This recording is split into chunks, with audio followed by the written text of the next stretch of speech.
capitalism. All of the gains in automation, it goes to the owner class. All you have to do is have everyone be an owner, and now suddenly any gain in automation is a gain for everybody. If you grow just one thing, it may not grow as well as if it grows with another thing. A good example of that is called the Three Sisters method of farming. There is definitely multi-apartment buildings or multi-families that do passive design. $100 million that they gave to Joe Rogan that they would kind of be out if they breach contract. Is that a bigger number, or is 2 billion a bigger number?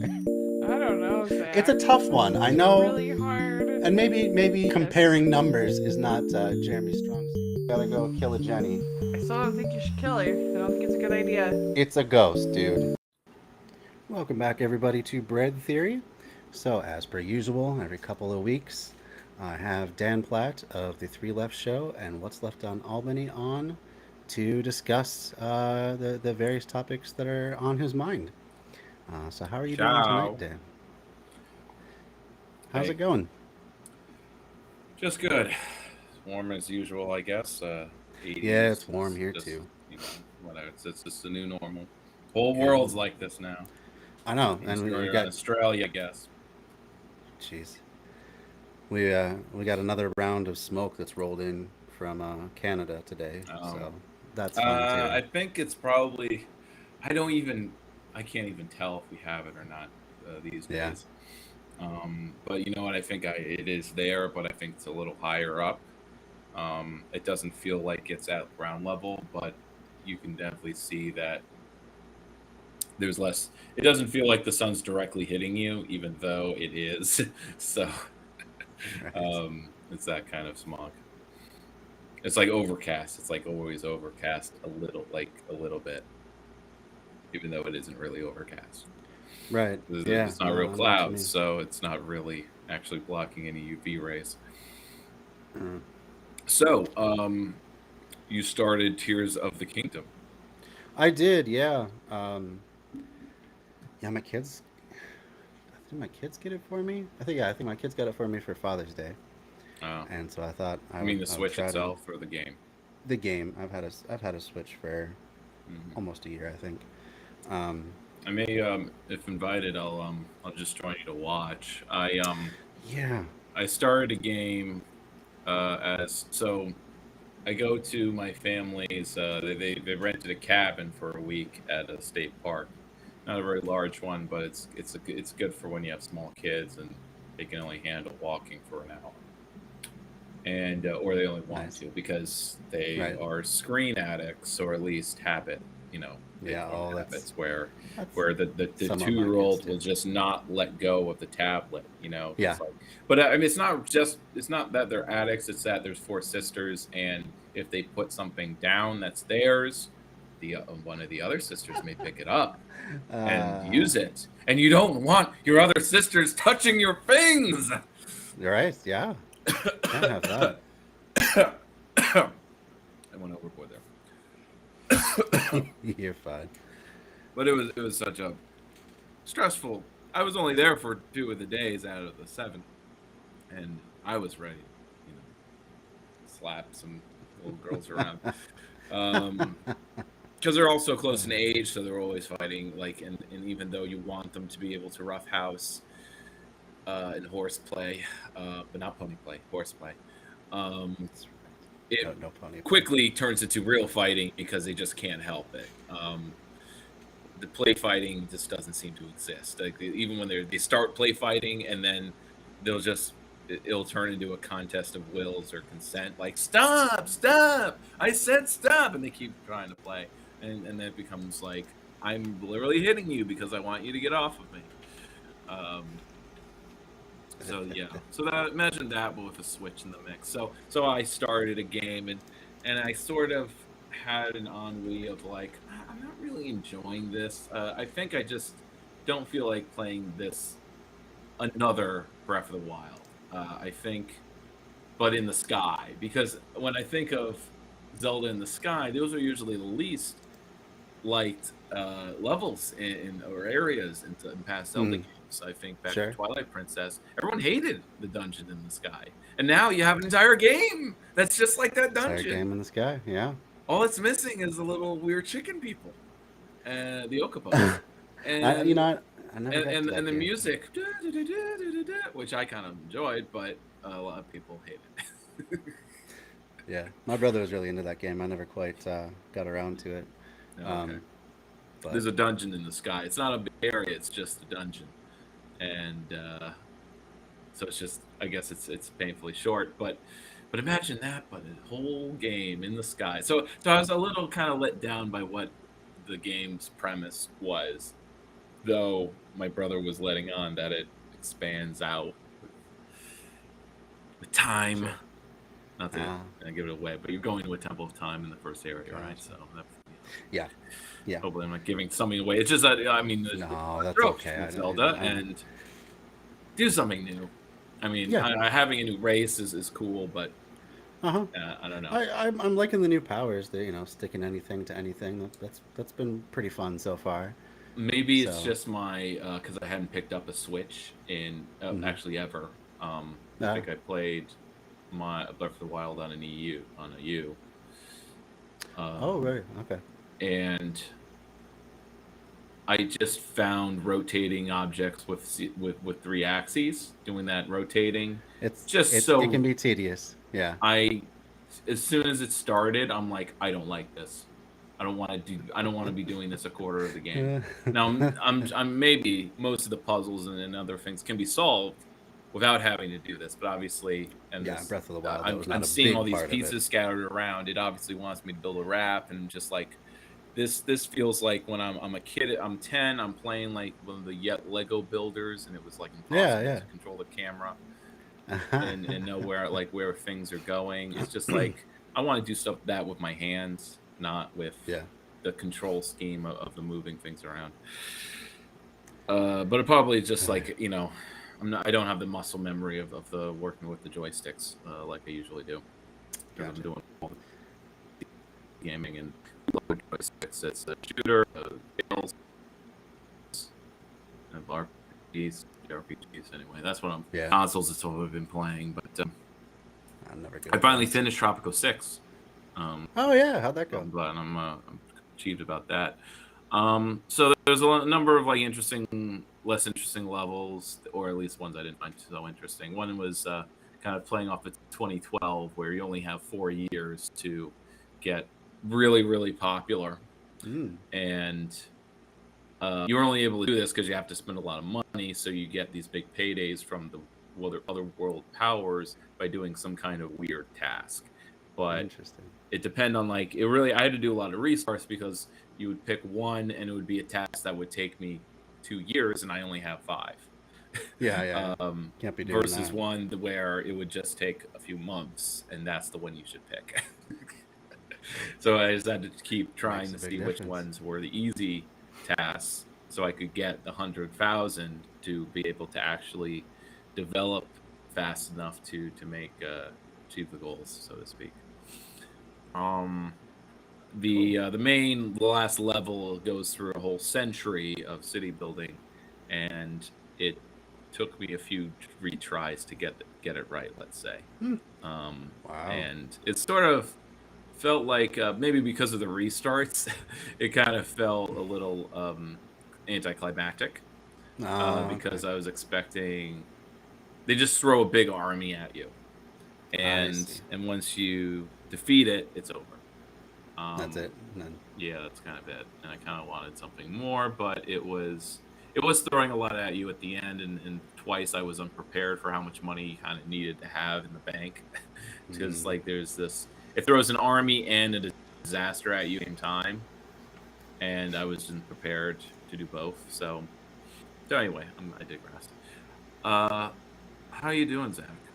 How was the last I'm 2 doing. weeks treat you? Yeah, not too bad. Saw the Barbie movie. Enjoyed that immensely. It was So actually you're pretty good. brainwashed now Yes, agenda? By the commercial. I mean, it's the corporate woke mind virus. Yes, I'm totally on board with second wave feminism now. Which is a pro. Yeah, it's interesting how this is a radical fun movie by just embodying 1960s values. Though Yeah. Once upon a time, 20 years ago, this was only 10% of the country True. who would True. identify with 1960s radical values. Yeah. No, but I mean, beyond the fun politics. I mean, the politics were more fun because I know that conservatives are just going to be mauling about this for years to come. Yes. But we just But can't have fun at their expense. That's what their raison yeah, d'etre is with right. liberals. But it was also entertaining. There was a lot of really good jokes. It was a clever movie. Um, it was just entertaining through and through. Good performances. Live action Lego movie. Something Live like action Lego movie. Well, we'll see. If I'm lucky, I'll see it this week. I guess it's maybe not. Maybe my friend will just want to hang out because he's movied out. He says he has Oppenheimer plans, whatever that means. Oh. He has plans to nuke somebody, I guess. That movie. I'm sorry, but Oppenheimer, on the other hand, just seems so overhyped. Like, I'm just not at all excited about it. Like, I know enough about his life that I think I'm good. I don't. You need to didn't see a need this movie about it. You didn't Yeah, need this right. biopic about the making of Batman. Yeah. I think it's just odd that after 2 months of under marketing and underperforming with summer movies, that there'd be two that just gets all the hype Right. because of memes. And there were no memes for any of the other summer movies. They had no meme game, I guess. They didn't employ any marketing in the internets. Very odd. But I guess it goes to that, like, there's no memes if there's no interest. But why would there be interest about Barbie and Oppenheimer? Maybe because of the juxtaposition of them coming out in the same I think weekend. that's really all it is. They're kind of riding each You other's couldn't make coattails. jokes about the Disney and Pixar, or and the DreamWorks movie, Right. because they are in fact putting out different kinds of, at least thematically, different movies now. They're not just copying each other. Okay, but I mean, generally, I'm just not going out to the movies anymore. I haven't done so in 2 years. And it's not just a pandemic thing, though. I guess I mean, it's expensive. I would not go out to movies that often before either. Like maybe 3-4 times a year. Sure. Now it's like none. It's no, I get once. It. And What's let's see. the last movie Last weekend saw the new animated Spider-Man one, the Spider-Verse, whatever, with my kids. That was fantastic. That was probably the best movie I've seen of the year. Definitely the best Marvel movie. So much more in depth than any of the others. Although, well, it's a Sony animation. It's a Sony Animation Pictures, right? Right. Yeah. That Not makes Marvel. it a cut above. Not Marvel. Just the art forms and the number of different art forms they would have to just to convey subtle differences in tone for each scene. It was just incredible. So diversity in art is probably very important, where most movies are just doing one thing, and that's just not enough thematic style for our ADHD behavior brains. Maybe, but it was more. I didn't feel like it was doing it just to be like dopamine hit. No. That's not what I mean. I just mean diversity in art. That art needs to be doing multiple things. I mean, my favorite music is the music that's layered, that is doing 5 different things, but it's layered. Bach cantata is genius because that's all it is. It's just layered melodies. Do I mean Bach cantata? I mean like a fugue, but you know what I mean. Sure. Which is also Bach or Beethoven, but whatever.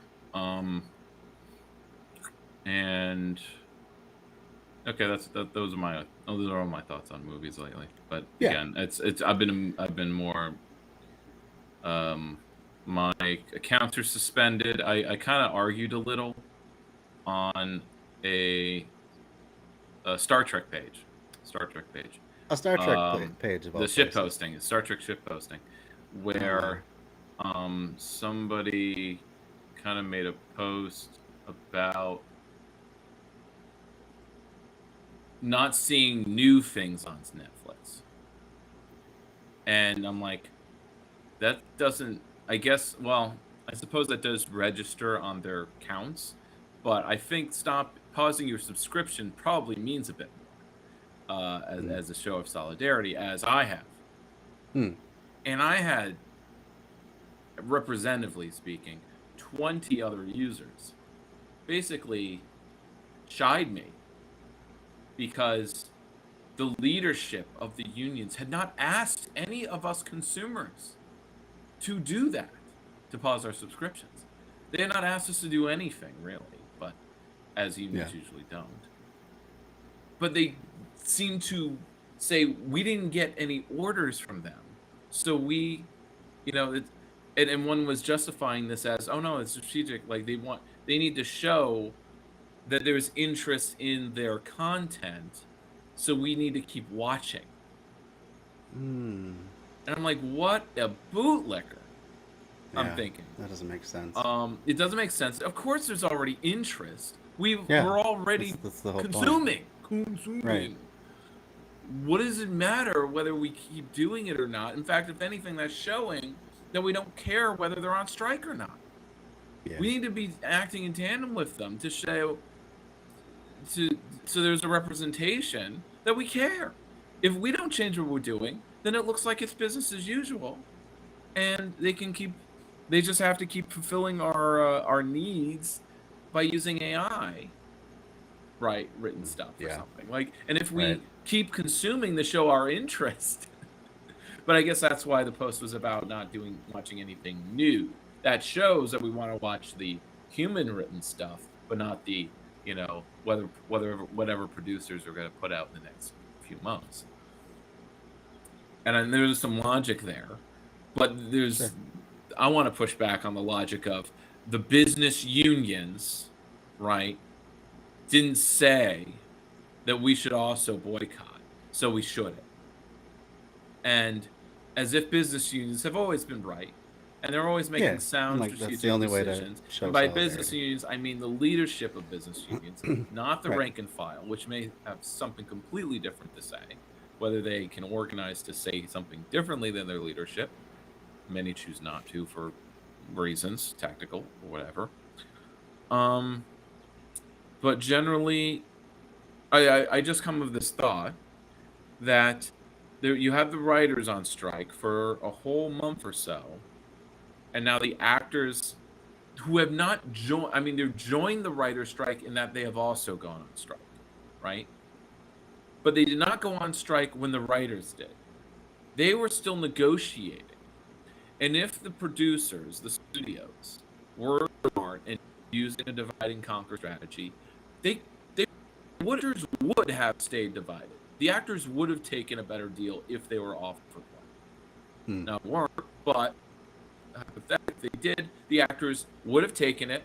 There would have been no solidarity. So, hold your applause for the actress who plays Fran and the other leadership, because solidarity is not joining the picket line when you find out you're going to get screwed too. It's joining the oppressed despite whether you're getting a better deal. Right. It's solidarity with left-wing all working politics. class people. That's left-wing politics. So the actors' leadership are just being bourgeois liberals through and through with their actions. And that's going to the past, because, hey, I remember the last writer's strike. It was just the writers, wasn't it? Yes, it was just the writers that were out on their own. So why didn't the actors go on strike then? True. When's the last time they went on strike, period? Yeah. Seems like they've been getting a pretty good deal. I don't think they have since, what did they say? I think the 70s was the last time that the actors had gone on strike. So no, if you've looked it up, you know better than me. I think I remember someone mentioned saying that. I think someone mentioned it. Yeah, it would have been. It's like, they haven't gone on strike since blah blah blah. So it's a little disingenuous when I guess it wasn't that baby far. leftists, who are fine in acting off of their instincts. But when I've seen the inside of business union, I've seen a little, my peek into the inside of business unionism, and just how I mean, again, there's a reason we call it business unionism.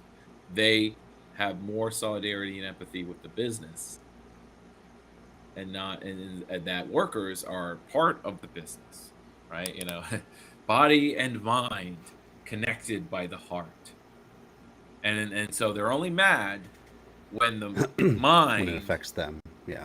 you know, or the mind is now being heartless, you know, and Sure, they, sure, you know, sure. they have no compassion, and they're not, they're being unreasonable in their abstinence to make profit, even though it's just what they're fucking supposed to do. Yeah. So with that, we can go into My Hero Academia and its social Sure. commentary, which has some import here. Sure. Just, So oh yeah, just so wanna I've say, been watching what? stuff and not movies. I just binged the 6th season, pretty long, of My Hero Academia, and so it's fresh in my mind. So why not discuss the politics of that show and its social commentary? Obviously, it doesn't have overt politics, though. One of the villain organizations does have a political party as its Oh. public face, Oh, and interesting. as the country defaults into chaos, it's called the Hearts and Minds Party would step up to take power, but they just be a front for the big bad. So it's basically fascism, but you know, it's fascism. Unfortunately, which is fun. I mean, it's fortunate in that you're not going to think of the villains as being anti-heroes because they're fascists and their ideology is simply the strong should dominate the weak, and that's what the problem with society is not that it's actually, you know, corrupt or capitalist or whatever. No, it's actually that it is trying to have some sense of peace and equality. But the major issue with the society in My Hero Academia is that the government is all about maintaining peace. And as we may know as leftists, peace is not the same as justice. So there's peace, but not so much justice. In fact, there's very little bit. Be a negative piece, yes. Problem with the expression of this show, in this show and any other superhero shows or types of media, fictional media like this, is that it will express politics or the expression of political change will come in the form of terrorism and through psychopaths pushing back on the issue with the, because they are damaged goods, damaged people, victims. But they take it out on they hate society, they hate everybody, and and thus the innocent as well, not just the government. Even though say that it's the government that is the issue here. But that's a minority of the villainous characters. The rest will just say the society is sick, the society is broken, it needs to be destroyed. Destroyed is the opposite word, not transformed. So there really isn't really much mindfulness of reform, even though moderate or our hero characters, our main characters, will say there are calls for reform. But it comes in there's no real proposals for what that reform would be. There's no imagination. So we're left up to basically have the inevitable clash between the forces of order and chaos. And so it's pretty black and white. Yeah. But our main character, Izuku, learns how gray the world is. He wants to learn why the villains are how they are, because he kind of starts teasing out that they are victims of some type. Kind of like Batman villains. Sure. That they weren't just born, they were made. They are they're products of the social problems of the hero society. So we can go into that video and that goes into that. All right. Sounds good. Let's get into it. And you can throw any questions my way if Absolutely. you're not an anime watcher. I have not seen this particular series. I do like anime. I guess I'm not a Okay. super fan, but You haven't talked about it, so. yeah. Yeah. No, I like a lot of that stuff. I watched Fine. a lot of Cowboy Bebop and Okay. a lot of the more popular stuff. Well, came there, out. there, there. Well, this is Yeah, definitely maybe. in the popular category right now. Yeah. Sure. Apparently, a lot of people, the fanboys, did not like this the 6th season. I'll watch some videos to get what they're really bitching about. I can probably guess, but I have to think about it myself too, Hmm. because I just finished it. So it's, I can get what they're complaining about, but Uh-huh. like I usually say about fans, like they're taking it too seriously. They're tying their enjoyment of Often it and what happens. they think will make them enjoy it. Yeah. And when it doesn't meet that bar, it's like, oh, it fell short, it's fallen. They That's ruined right. this character. And I'm Right, like, right, right. you kind of have a point, but you're also being a baby whiner about it. Things got to change. Nothing can just remain the Yeah. same canon as when it started. That's just Or when you that's have a long part of running show writers, you know. or comic, it's there's got to be a little bit of repetition. Like, how many times we got to True. teach you this lesson, old man? Yeah. And it's like, when a character has to learn a lesson or they forget a previous lesson, I'm like, Sure. yeah, because you've always, taken into account everything you've ever learned in your life when you make a decision, right? And you've never forgotten that you've never made a mistake twice. Right. All right. Well, let's get into it. So, My Hero Academia's social commentary. It is very easy to write off My Hero Academia as just a superhero show with nothing of substance. If that's what you want to get out of the series, then that's your prerogative. Everyone engages with art differently, and that is certainly what manga and all forms of media are. Art, be it literature, music, or drawings, all reflect the period and society it was written in. One could say that art is a manifestation of culture itself, and just as deeply as culture influences art, art could also influence culture. What am I trying to say with all this? Art is reflective of society and culture, as if you took a snapshot in a moment of time. There is more or less no work of art that is devoid of this commentary. In this week's My Hero Academia video, we will be examining the series and how it views societal and cultural norms. In particular, we will be examining what Kohei Horikoshi might have to say about capitalism. An easy way to describe a hero in the world of My Hero Academia is to picture a famed sports player. Lots of mass media attention and wealth, but this time, they're government funded and wield superpowers and have the legal authority to enter your home and basically kill you. As early as chapter 1, we're introduced to the idea of the celebrity status of being a hero, or what is essentially the commodification of oneself. Heroes get paid by the government, the specifics of this being largely unknown, but what is known is that these are state-sponsored celebrities who are also superpowered cops, who are also fighting for leaderboard status. This leaderboard essentially acts as a state-sanctioned competition, being yet another way that the government is complicit in the celebrity status culture. Said culture and commercialization of being a hero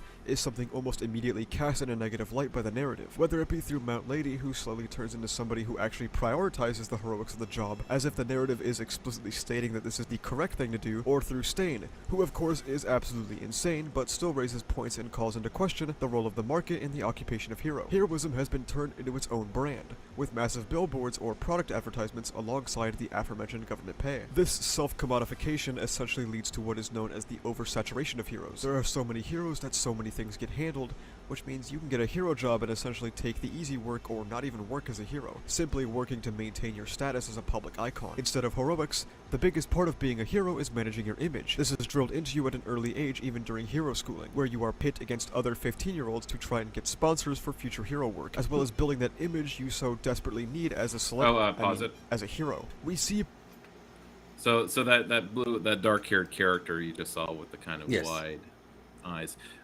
Interesting character he is. So he has mind control powers.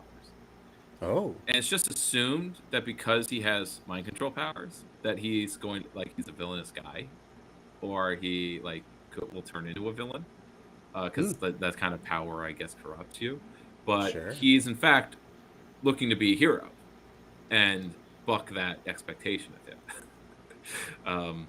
But his power in particular is, if he asks you a question and you answer it, he basically gets to control your mind for 5 minutes. That's an interesting twist on that. Yeah. I like that. And yeah, so I don't know. I just found that character. It doesn't play into the theme of the video too much, but but again, there's expectations of people, kids even, based on what their abilities are. Interesting. I'll have to think about that a second. Yeah. Well, everything. pretty explicit. What's up? No, a lot in the show makes you think twice about it. I mean, Yeah.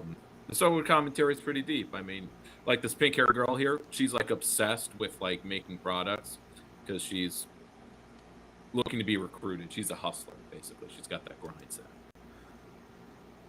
She's on that grind. All right. How So it's, oh man, yeah. Mei Hatsume is working to sell her products, and how the business course is talking about the students competing as if they're trading stock. The narrative regularly reinforces this obsession with self-image, not just with the sports festival, but with stuff like choosing an official hero name, coming up with a super move, recognizable in marketable costumes, and of course, the hero billboard chart. What is the point of being seen exactly? Well, the more popular you are, the higher you might be on the chart. The higher you are on the chart, the more brand deals you might get. The more brand deals, the more money. We previously saw Mount Lady exemplify this perfectly in Chapter 1, as she waits for Kamui Woods to do most of the work before swooping in, one-shotting the villain, and posing for the cameras. And of course, we know she has a pretty decent rank, at least by Season 4. It is entirely feasible that one could be decently ranked and paid without even doing any real or substantial hero work. To further focus on the prioritization of popularity and being seen, the way the system is structured would allow the more popular heroes to make more money, and would lead to heroes abandoning traditional heroism to instead chase the high of popularity and marketability. This leads to a self-fulfilling prophecy of sorts, as one would then expect would-be heroes to gravitate towards population centers to ensure that their heroic deeds get seen,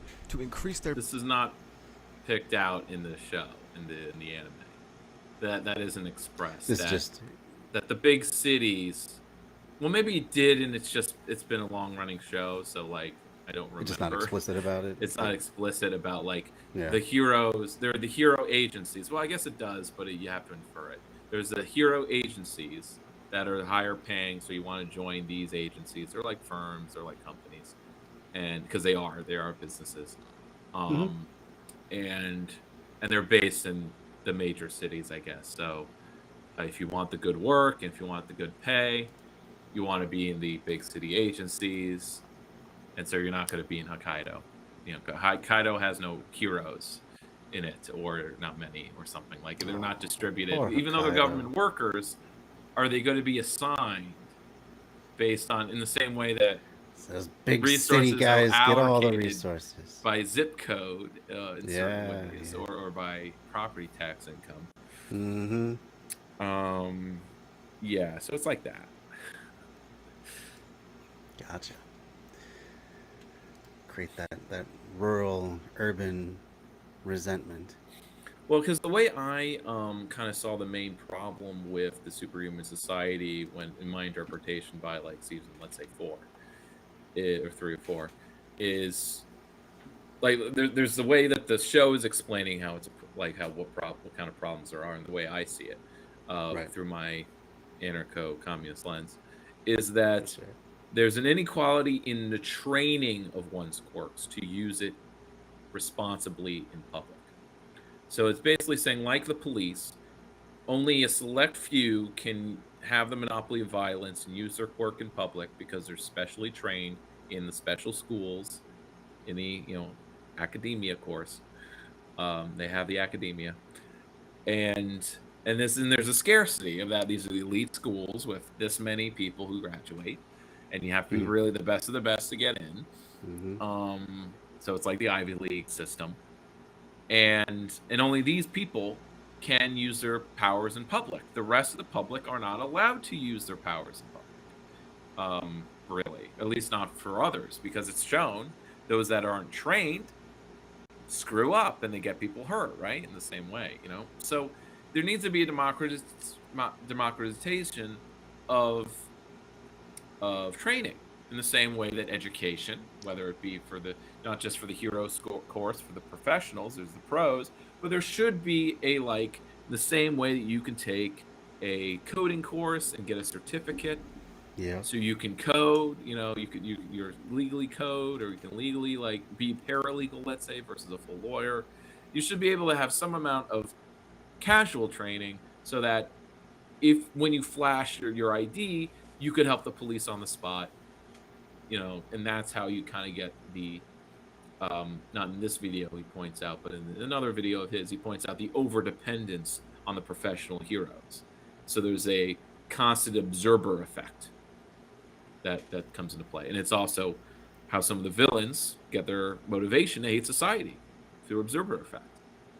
People are so reliant on heroes, they didn't raise a finger to help me when they could have, because they were like, "Oh, a hero will take care of this." But all the heroes are off making money somewhere. Right. Yeah. Not always money in helping. But he doesn't hate capitalism. He doesn't hate profit making. He hates. Of course not. It's the heroes themselves. Because this is a product like that. Right. I guess it has to be a Marxist informed product if it's going to make that message. Right. And that's very rare. Yes. Yeah. Although you'd think with all the creativity and variety in anime, there would be more stuff that could play with some more out there ideas, but.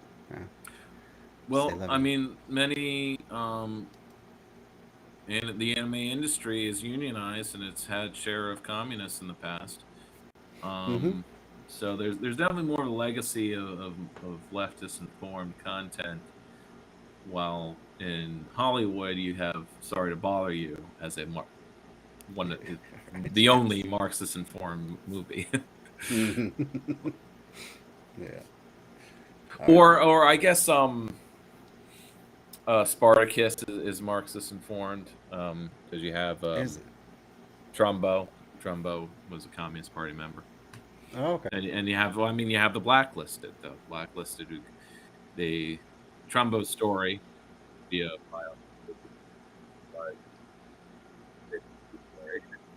getting around the blacklist by basically publishing your scripts under through someone else or under a different name.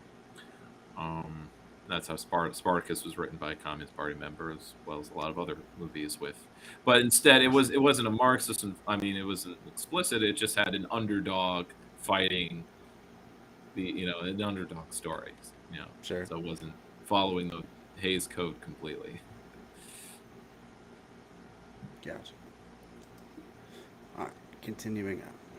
Pay and fame, leading to massive swaths of the nation being underrepresented, as heroes do the bare minimum to ensure their pay stays the same. This is actually something explicitly shown in the Hawks backstory, as his very poor region had such little hero representation that Hawks had just assumed that they were cool TV characters, even in this world with an oversaturation of heroes. In sort of a grim reminder of this fact, Hawks' prized Endeavor plushie was only purchased for him because he was outpriced of having an All Might toy, further disenfranchising young Keigo from your average participant of Hero Society. At this point in the video, you might be wondering, what is trying to be said here? The idea of superhumans from lunchboxes coming to life to shatter your spine, and then to go off to film a TV ad afterwards to make a quick bag, is something that's pretty absurd that often goes untalked about the series. This all feels like not only a very pointed criticism towards the concept of commercializing everything, but a criticism towards celebrity worship and the commercialization of oneself, of a single person, a person who is at the end of the day fallible and capable of mistakes. My Hero Academia is fairly explicit with this criticism of the idolization of people. The other thing about Hawks is that he was pretty much raised by the government.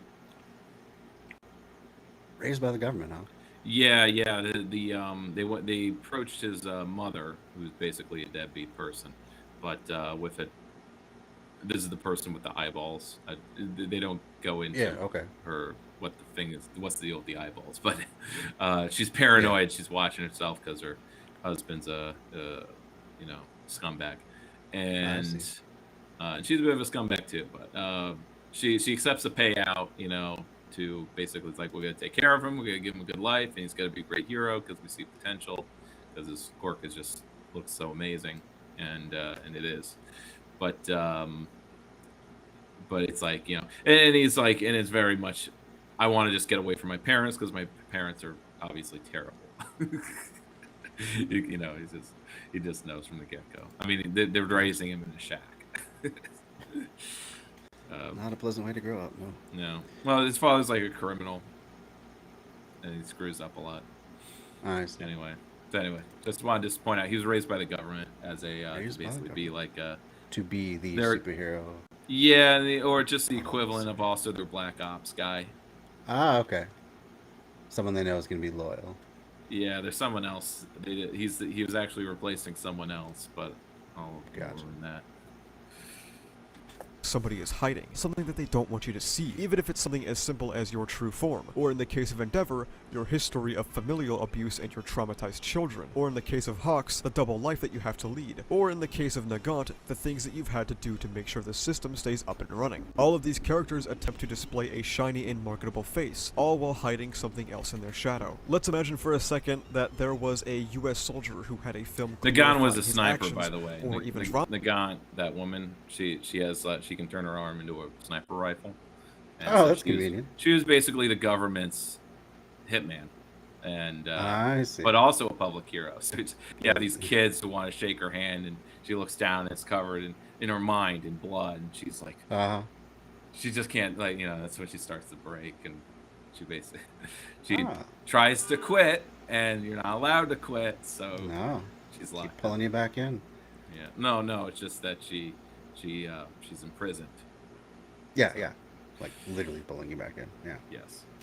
traumatizing them for the sake of profit. Oh, that's just American Sniper. A possible side effect of this commodification and marketing of heroes is the disconnect between hero and civilian, between entertainer and the audience. The bystander effect that My Hero Academia regularly calls into question, like with, the backstory of one of the main antagonists, could be caused by this commercialization, as the average civilian views the world of their fellow man's struggles as all part of the show. Not in the sense that it's fake, but the idea that it's not that big of a deal and that a hero will come to help. Perhaps another thing MHA is trying to say is to take a more active role, help those in need, and don't leave it only up to those in power. The idea that everyone has heroism inside of them, a fairly explicit primary theme of the series. So maybe we shouldn't turn everything and everybody into a product, and maybe we shouldn't idolize people too much. Is that all MHA has to say? No, not at all. I've spoken this much without talking about the elephant. A lot of liberals feel this way about government, even when the government's been cut to all hell, but they're unaware of it, of how, how sliced the safety net is. Anyway, I'm interrupting, but I just want to point out that liberals think that way. That's like, these homeless are fine. There's programs for them. Right. Yeah, they just assume that there's public money. They're just not getting it, and why not? And I guess we just gotta connect them, and that's the only person we need to do the work. Yeah, we just got to get the right person in the right positions of power, and bing, bang, boom, everything's back to where it should be. Yeah. The room. The economic and societal disenfranchisement spoken about prior can have some stark effects. The marginalized population of both this world and the MHA world are oftentimes left with no other options. We are shown through Keigo's family a lesser end of that spectrum, petty villains working together to try and provide for their family and seeing the negative effects of that. There are far more extreme examples, people like Toga, who was born with a quirk that society had no infrastructure or even desire to handle, a quirk that is deemed socially unacceptable, almost as if she had been defiled. Ineffective quirk counseling, which seemingly acts as a stand-in on Japan's lacking mental health infrastructure, and the verbal abuse of her parents left her with nowhere she felt she could express her quirk, or, as the original Japanese translation of the word quirk states, her individuality. People like Twice, who lacked the mental health resources and had absolutely no safety net after his context. So Koga, as you can see, is kind of like a vampire. Yeah. Her quirk involves drinking blood, and she doesn't have to drink a lot of it, but she has an urge to drink blood. And this was, everyone around her is telling her to suppress it. There's some kind of metaphor for that, for something else there, isn't there? Suppressing part of your who you are. Mm-hmm. So she's like, well, the only way I can be myself is when I'm palling around with psychopaths, and so she goes from just having an urge to drink blood to I'm going to stab people and drink their blood, or I'm going to cut people and do harm, but not see it that way because I'm just being myself. Yes. And it's like, what do you do with someone where like I'm just being myself, and myself involves cutting people open and drinking their blood? Sure. She doesn't have to though. Her like equipment is like syringes. She can kind of like just get like pull blood out of people. Take some of it without killing. Yeah. Yeah, exactly. So, gotcha. but her power is interesting. When she drinks someone's blood, she can turn into them. And turn into them. Oh. Yeah, like a Mystique kind of thing. Yeah. So she's like the ultimate what do we call it? Infiltrator. Shapeshifter? Yeah. Yeah, a bit of shape shifting too. Cool. parents' death before being plunged into a crime-ridden and poverty-laced hellhole. Two people who were left to endlessly fall through the cracks of this superhuman society. Much like the real world, MHA takes an explicit stance on the lack of social safety nets and what happens to the people whose society doesn't catch. The people who need infrastructure and do not receive the help that they need. Some people want a place to belong, a place where they are accepted and not treated as if they are defiled. Some people have nowhere else to go, and rather than live a life of poverty, turn to a life of crime to make ends meet. The life of a villain fairly accurately represents the material conditions or circumstances of a life of a criminal. If there are this many people falling through that society isn't catching, why aren't there any efforts to try and save them? Because, to put it simply, it isn't in the nation's best economic interests to save people. The Hero Public Safety Commission understood two key points. One, trust in heroes was paramount to the system's success, and two, having villains was the bedrock to that success. The status quo of hero society essentially facilitates the existence of these cracks, abandoning traditional heroism and justice to instead adopt a profit incentive. Villains exist so that they can be fined and their assets seized. You might stop me here and say, wow, this is an absolute stretch. Something like this would be unbelievable. But let's take a real-world example. The city of Chicago, Illinois, from 1996 to 2019, issued more than 54 million parking and vehicle compliance tickets. With 54.4 million tickets issued, $2.8 billion was paid to the city of Chicago, with another $1.8 billion being outstanding debt. Facilitating crime is quite the profitable industry, and who knows how much the police force and hero industry could make from seizing people's assets, something police here in the United States do through civil asset forfeiture. The Hero Public Safety Commission never tried to implement any legislation or reform to stop this kind of stuff, but instead relied on assassins to make the heroes who get caught doing this kind of thing disappear. Heroism is a multi-million, possibly multi-billion-dollar industry. To suddenly fill the cracks is to suddenly deny the state with millions in revenue. The HPSC understood their role well, and in an explicit example, the president asked Nagant to assassinate two heroes who were inciting ordinary civilians to commit crimes so that they could take them out to claim wealth and fortune. There was an imprisonment, an investigation, or any preventative work. The FBI does.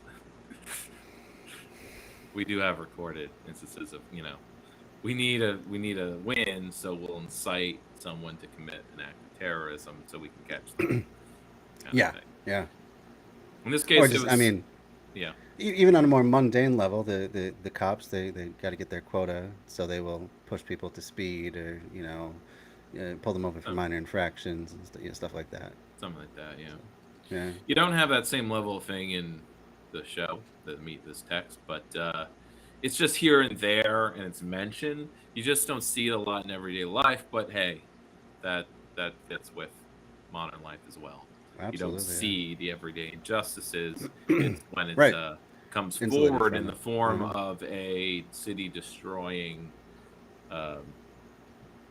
act of terrorism. Sure. Put it that way. Instead, they were asked to be killed by Nagant, and when pressed as to why, the president stated that it was all to facilitate and preserve hope in the system. Redestro is a character who quite accurately You diagnosed should have this issue paused with the there, hero but society. this is a different person now. Oh, okay. So He there's feels that people feel Destro, the need. who's like a movement leader for what they call paranormal liberation, which is this government suppresses people, says you're not allowed to use your powers unless you are on the bankroll. So there's a pretty good political project there. It's just organized as a terrorist group for some reason. But I guess it's because it's illegal to use your powers in public. They have to be an underground network. That's criminal. Interesting. Need to fit into a very specific mold, and that villainy is an escape that many outcasts turn to because they have no other option. Much like Stain, however, his method of attempting to solve this issue is misguided, to be charitable, as Getten offers their true solution without any political spin. Dude, What's up? nothing. You got froze. I got froze for a bit. Oh, you got froze for a bit. Oh, sorry about that. Yeah. I didn't see. No worries. Yeah, I see. Good now. Connection's not fully up there. A world of liberation where the strong rule over the weak, and Redestro demonstrates this by quite literally submitting to Shigaraki because he is more powerful and fits this true fascist ideology. You could even go further and say that this is Hori commenting on the rise of fascism in terms of economic duress, but that would be a whole thing, so I will refrain for now. So I ask again, What is My Hero Academia trying to say? The system we live under isn't cutting it. Commercializing and placing an economic incentive behind everything leads to a further divide between the wealthy and the average citizen. And the way the system is now, the government profits off of the suffering it creates and begets more suffering. We should not hold fallible people up to these impossibly high standards and should do what we can to help the people in our community. Inequality is the very centerpiece of this series, whether it be social or economic inequality, and so much so is stated at the very beginning of My Hero Academia. All men are not created equal. At least, that is one person's interpretation of the text of My Hero Academia, and the reasons that I feel that way. If you disagree, then that's just the beauty of interpretive analysis, and it's just as valid as mine. I hope you at least... Nice. Get a dog with a burrito. Yeah, why not? It's a memorable little thumbnail to throw up at the end. Have you seen it before? No, I haven't seen it before. Gotcha. Yep.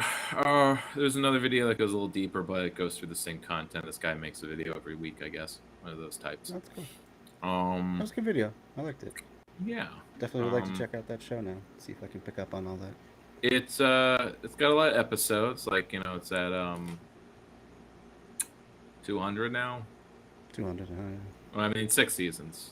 With first one's shorter actually, but the others are like 20 something. So just keep that in these mind. like standard 20-25 minute episodes, or yeah. Sometimes they'll be what is it called? Not stingers, the opposite of a stinger. Yeah, end scenes.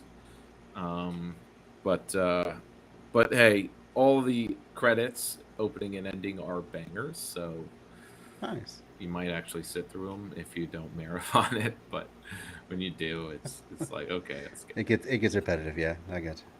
And I just happened to this weekend, you know what? I'll just marathon it. I have it in front of me, finally. Let's knock the rest of it after out. half a year at least. You know, certain shows I just go through it, like the Star Wars stuff a month ago. This is after a week and a half or 2 weeks of just solid radio juggling. Making some progress on that front. That's great. I think we're probably being optimistic, but I think I've dug the station out of the hole. Now start building up with so cool. Someone organizing training, somebody is organizing outreach. So now either I, or if someone else steps up, but not yet, so I will organize underwriting and reaching out to all the potential volunteers and shows again. So that will be my next few months as I do some other chores around the house, which should be more fun than anything, because they're not, I know how to do them. You know, painting stoops, not exactly, you know, a challenge. Sure. But the issue is that the wood was probably subpar. It is some of the runs of the steps have warped. Oh no. Just the wrong wood for that application, or just getting too old? Well, we were told by its builder that he had gotten the wood fresh, so we should let it wait a year before painting it. But in that year, it's been a lot of temperature variability, let's call it. Sure. And I think maybe we should have done it in May or June, because since in the last 2 months, some of the runs have developed cracks in the wood.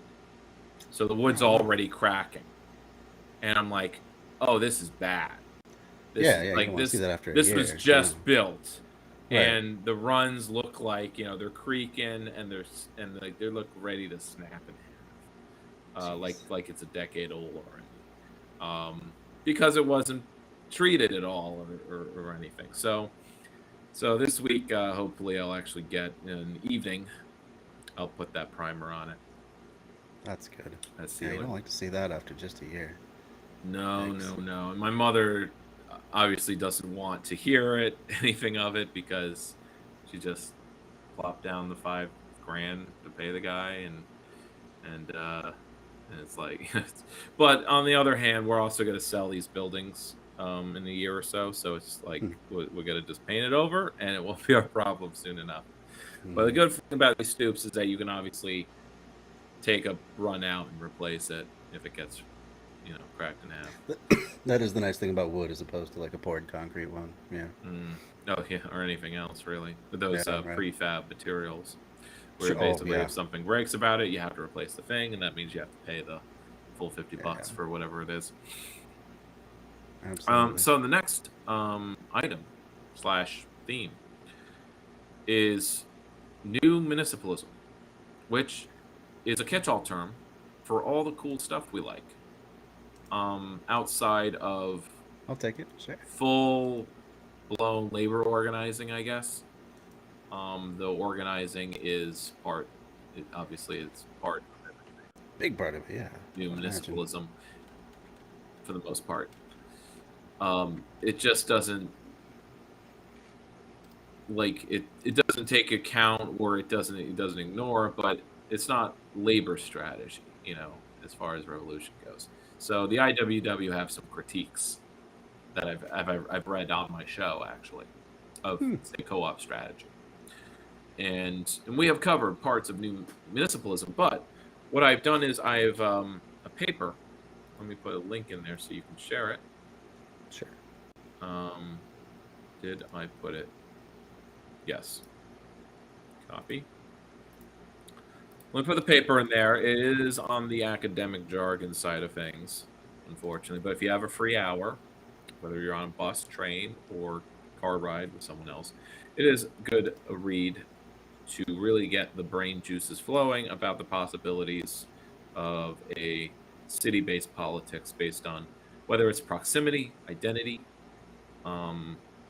not just workplaces, but transformative, prefigurative strategies, tactics, projects. I love it. Which we've been covering here and there.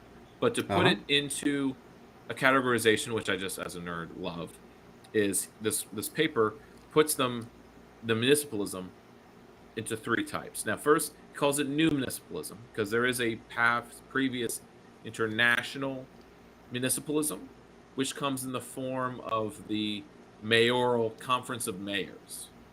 And maybe it's a holdover from the Cold War, because it goes back to the 60s and 70s, the sister cities program. You have this international cities are the bedrock, the main module of progress.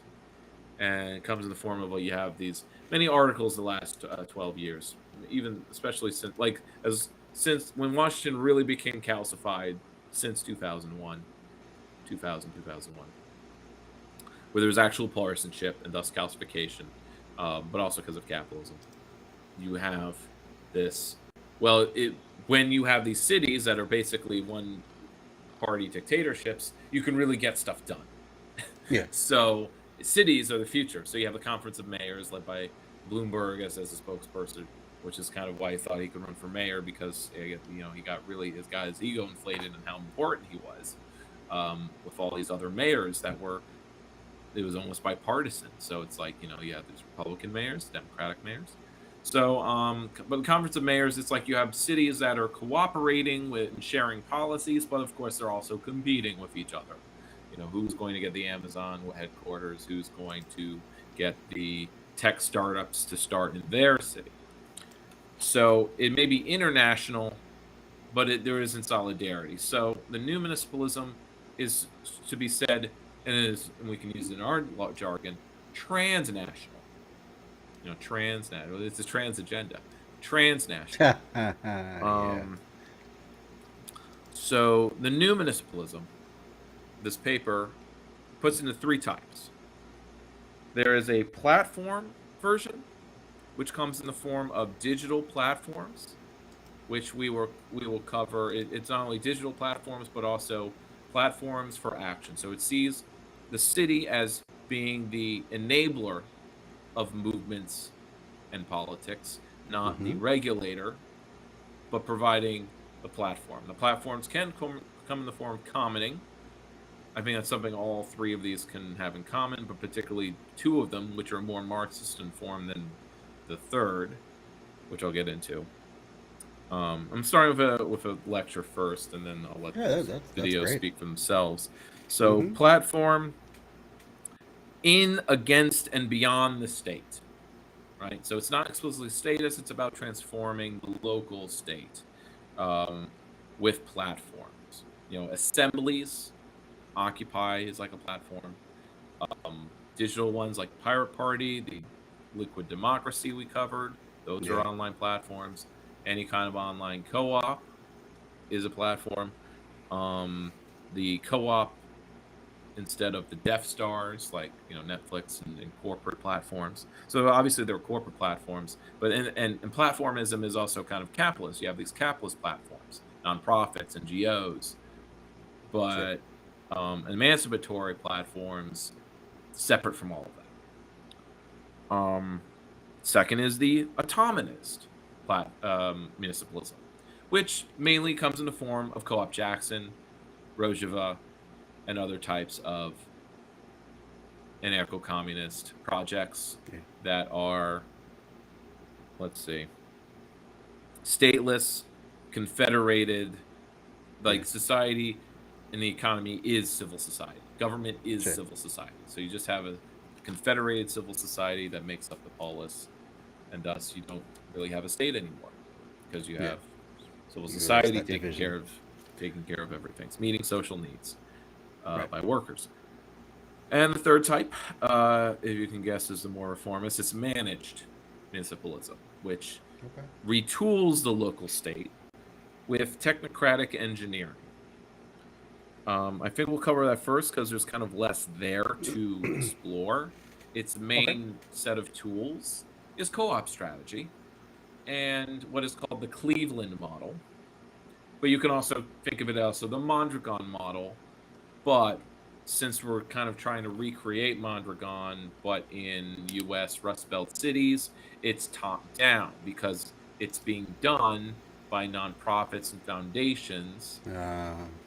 Some of them called the Democracy Collaborative and other kind of names we make. Democracy at Work might fit into this milieu in some ways. They're informing these types of endeavors. They are trying to do co-ops from the top down. Or when cities develop co-ops, or have policies to develop co-ops, then it's vertically top down. You kind of have a technocratic engineering in that you have, let's say we get these anarcho-syndicalists in office. They start trying to do policies, but since they're using the state to do it, it's vertical and it's top down. That's the main critique against it. Also that it's integrated kind of with capitalist markets. It's not really working against it. It's not transforming it.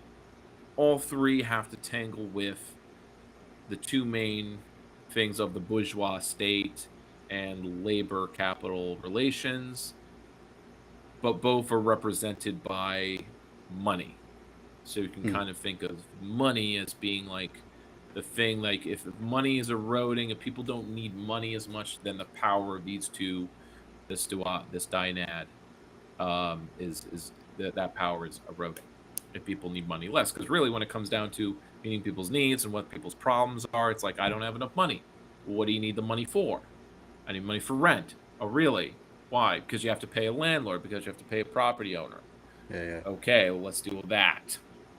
Or I need money for food. Okay, well, if we're growing food or we have a CSA, then you're spending less on money, food. So you don't need money. It's more about, it's minimizing the amount of money that has to be spent. Upcycling, recycling, reusing, taking money out of the equation. The time bank we cover is services. If we do something like that, but on the scale of social production, which is Co-op Jackson is aiming to do, then that they're trying to tackle that. So there's those three types. Here's a breakdown of like what to distinguish them. So by what's the source of these three types? So platforms, it's kind of by proximity. Governance structures, assembly, that's by where you are, location. Autonomy, it's more by identity. Co-op Jackson's because of Black radical tradition and through social movements, which are usually based on identity. Managed municipalism is by wealth. because it's all about creating local wealth, localism. And so it can develop negatively into more of a protectionism kind of thing. If you're so focused on the local economy, you're trading with anyone else, you're not building solidarity with other cities. So you still need to network with co-ops, U.S. co-op network, but it's about building local wealth. So it's kind of dealing with wealth and wealth creation first, kind of ignoring social issues. There's not too much intersectionality there, and that's sort of the tone deafness of its boosters. It's a very white-dominated enterprise. Gotcha. By aim, platformists want to transform the local state. Autonomists want to realize an eco-socialist governance. Managed just want to regenerate the local economy, so it's a much more limited set of goals as well. Yeah. It means and ends. Platformism, which is why I sort of lean towards it, is more dialectical. Autonomists are more all about the political process. Managed municipalists are all about the economic outcome. You know, are people's incomes increased? That's the argument for co-ops. People just do economically better, even if they're operating in a capitalist market, because that's not going away. And by institution, platformists want to make new state institutions like participatory budgeting, which we'll cover in our last hour. Autonomists want a confederation of communes or co-ops as well. Management want community-owned anchors, which is what it's based on. It's more formed by Mondragon and a writer named Apolovitz, if you've heard of him. He's sort of like Richard Wolff, but a little more reformist. Or a little less Marxist. I can't really tell which. A little both, I guess. But the platformists are informed by Bookchin and another writer named Lefebvre. And the autonomists, all eco-socialist and communist traditions. So they have different ways of intervening, and they all have different contradictions at play as well. So it's sort of really difficult, and it's what I've spent the last 10 years racking about, of what to choose as a strategy. And something mentioned in the paper is also that in either it's platformism or autonomism, but there's the idea that the masses come up with the strategy. It's leadership that has your... am I... That's what James said. I checked in with some of the different channels that I'm broadcasting to. It does not appear that way to me. So okay. What was I going off of? I was saying I interrupted myself. sorry about that. But racking myself about what to choose. So there's leadership and masses or membership, let's call it, in an organization. When you're organized, you're going to have some kind of leadership, even if it's leaderful.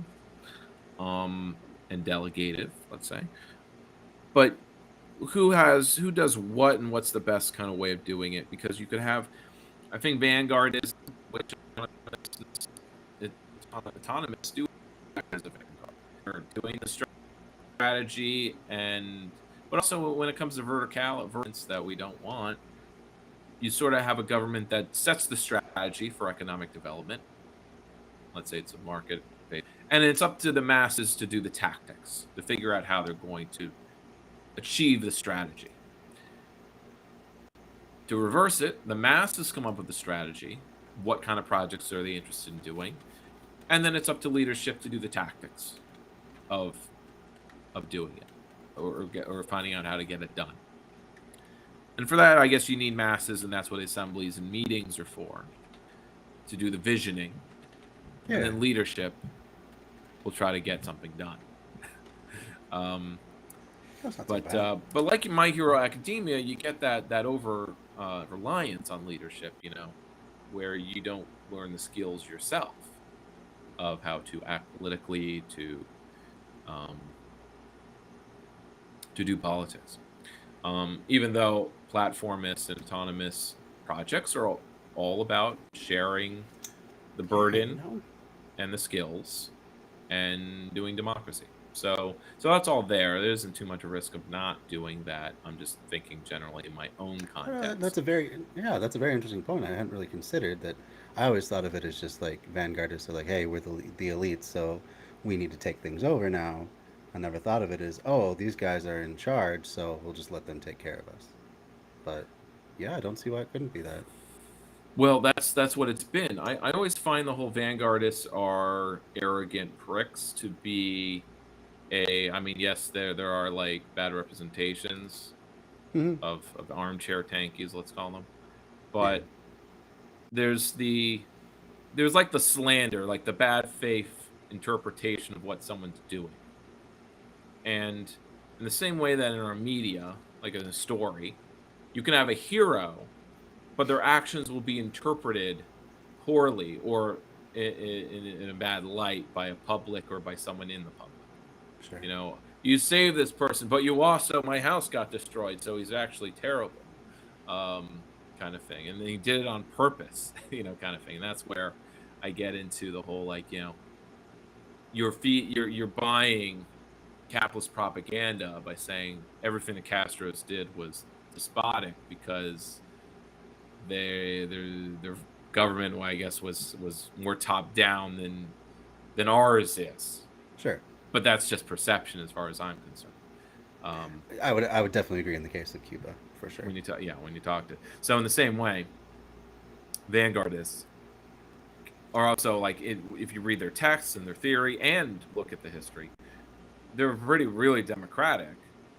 It's just that they had a structure where they had committees, and the committees would make a decision, and everyone seemed to be fine with it.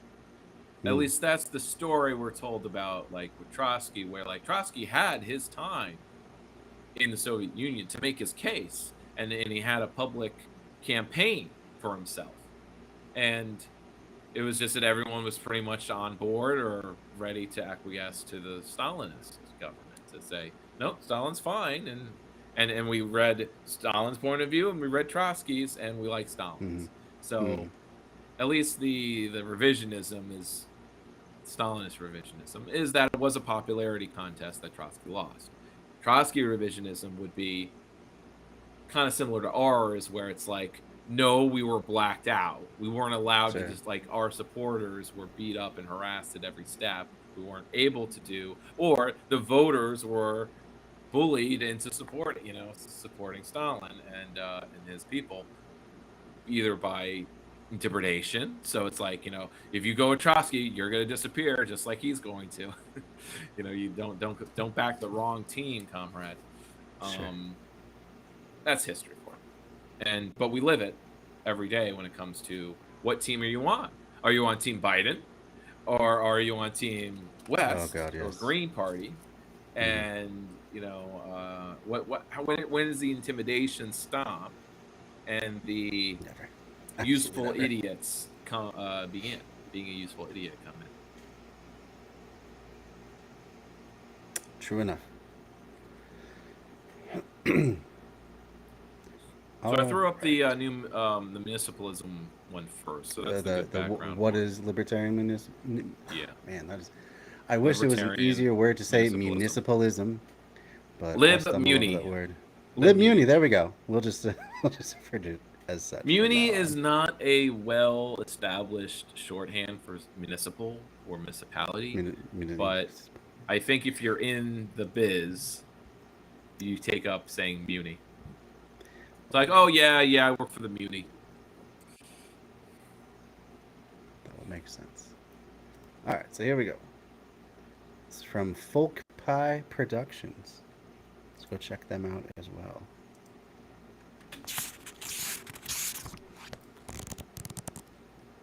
The point of this channel is to offer a perspective on politics and economics according to libertarian municipalism. What is that? What is libertarian municipalism? In order to wrap our heads around this relatively new idea, this new ideological paradigm, we got to hit the books and use our brains. This will be a shared adventure between you, the audience, and myself. We're going to explore these new concepts together and see how they can be applied to our 21st century world. What is municipalism?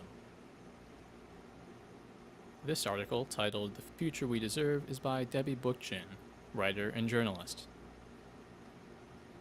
I am the daughter of two longtime municipalists.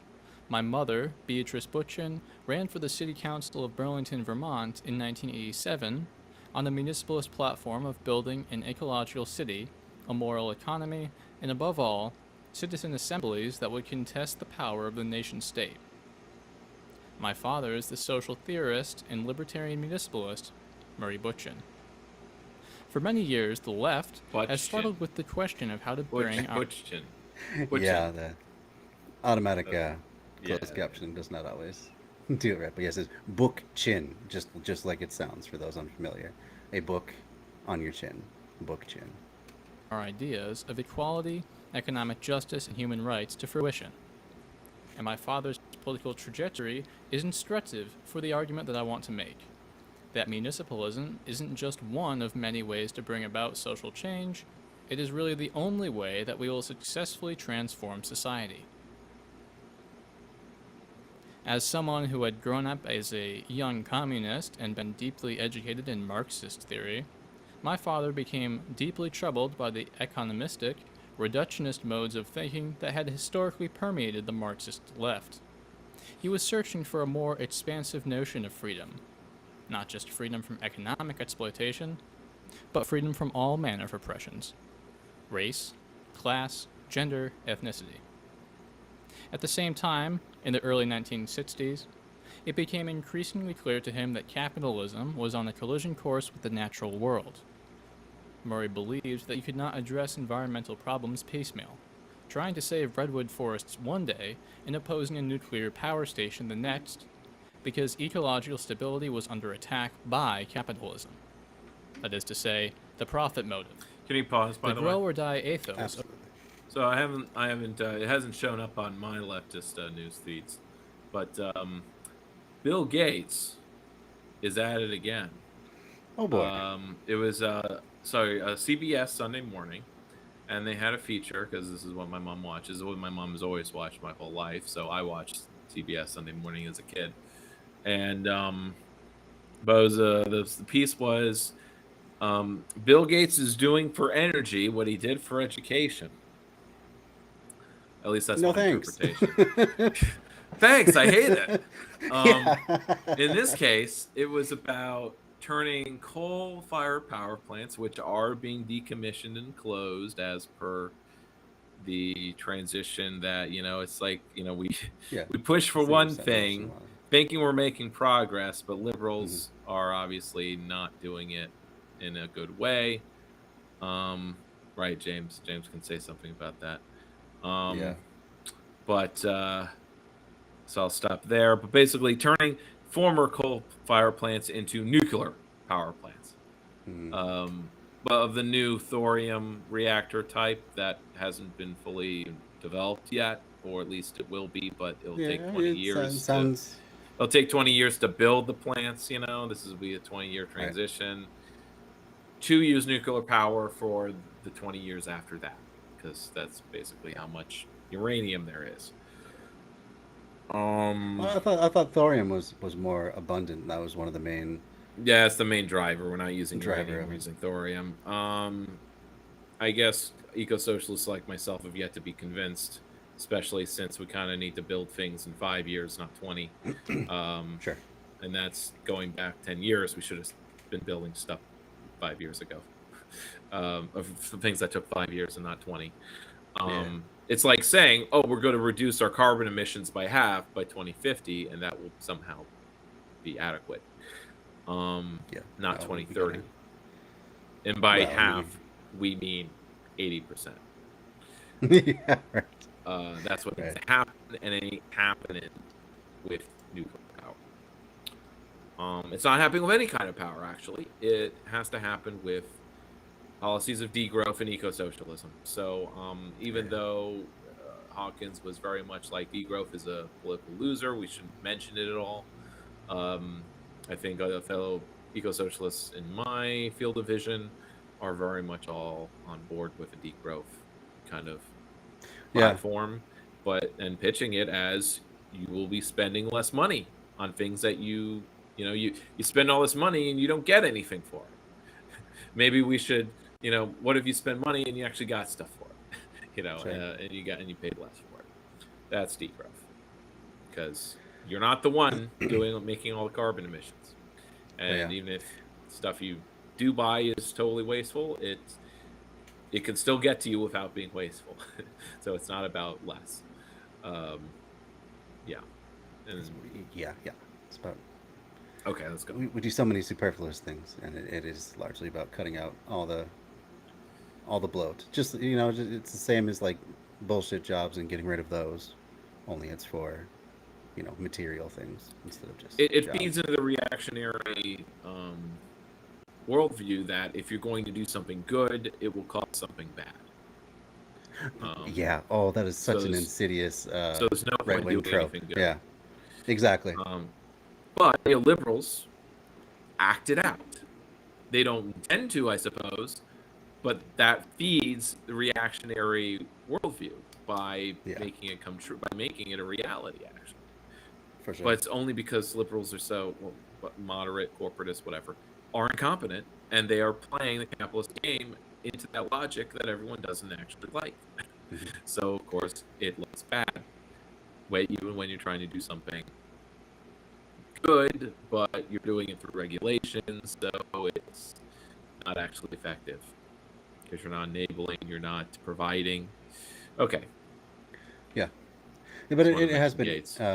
it has been disappointing too to see that the broader left is mostly just not even talking about degrowth, but the very few times that I do hear about it, it's like on Left Reckoning with Matt Leck and David Griscom, and they totally tear it to shreds all the time. Like, I don't think they understand it, but still they're just bad mouthing the entire concept. Yeah, no, they're For like what I see is an equation. Sorry, when you take two things and you confuse them as the same thing. Conflation. Yeah. They conflate it with Malthusian thinking in economics. Exactly. It is. We're just gonna have to do with less. Have to do with less. It's Yeah, like, that- no, it's so not going fucking- backwards in technology. It That's not goes the point at back. all. It goes to the general, what you're saying, like a general leftist problem, or on the left, online or otherwise, is that there is a lack of attention or effort to understand environmental or ecological issues. It's been the Green Party's raison d'etre to be the environmentalists. Exactly. And most leftists, serious socialists, don't want anything to do with the Green Party because, they're just environmentalists. Even though half of us have been Marxists so too. much more. Oh yeah. So there's sort of a reverse where, like, well, we're dealing with economic issues. We don't care about environmental stuff. We don't know anything about it. But now there's a lip service paid to it in the same way that you have the leftists or liberals paying lip service to intersectionality, to social justice. But it's meaningless because they don't actually understand any of it, whether they're educated or they understand it through the School of Hard Knocks. They don't have either. Someone doesn't have to read all the papers, but when they are dealing with capitalist pollution in their backyard, they can understand how their environment, the trees around them are just another commodity to be, dumped on because it's profitable / what you have to do in the market. Yeah. So there's a lack of understanding, and it shows up in a lot of leftist sad, though. podcasts and media and the ecosystem, because there is just so much, just the news cycle in general. There's just environmental news is just not covered. Movements for climate change are covered, but that's it. So there's attention on the movement to fight climate change, but not any attention on the facts outside of the spectacular, perhaps.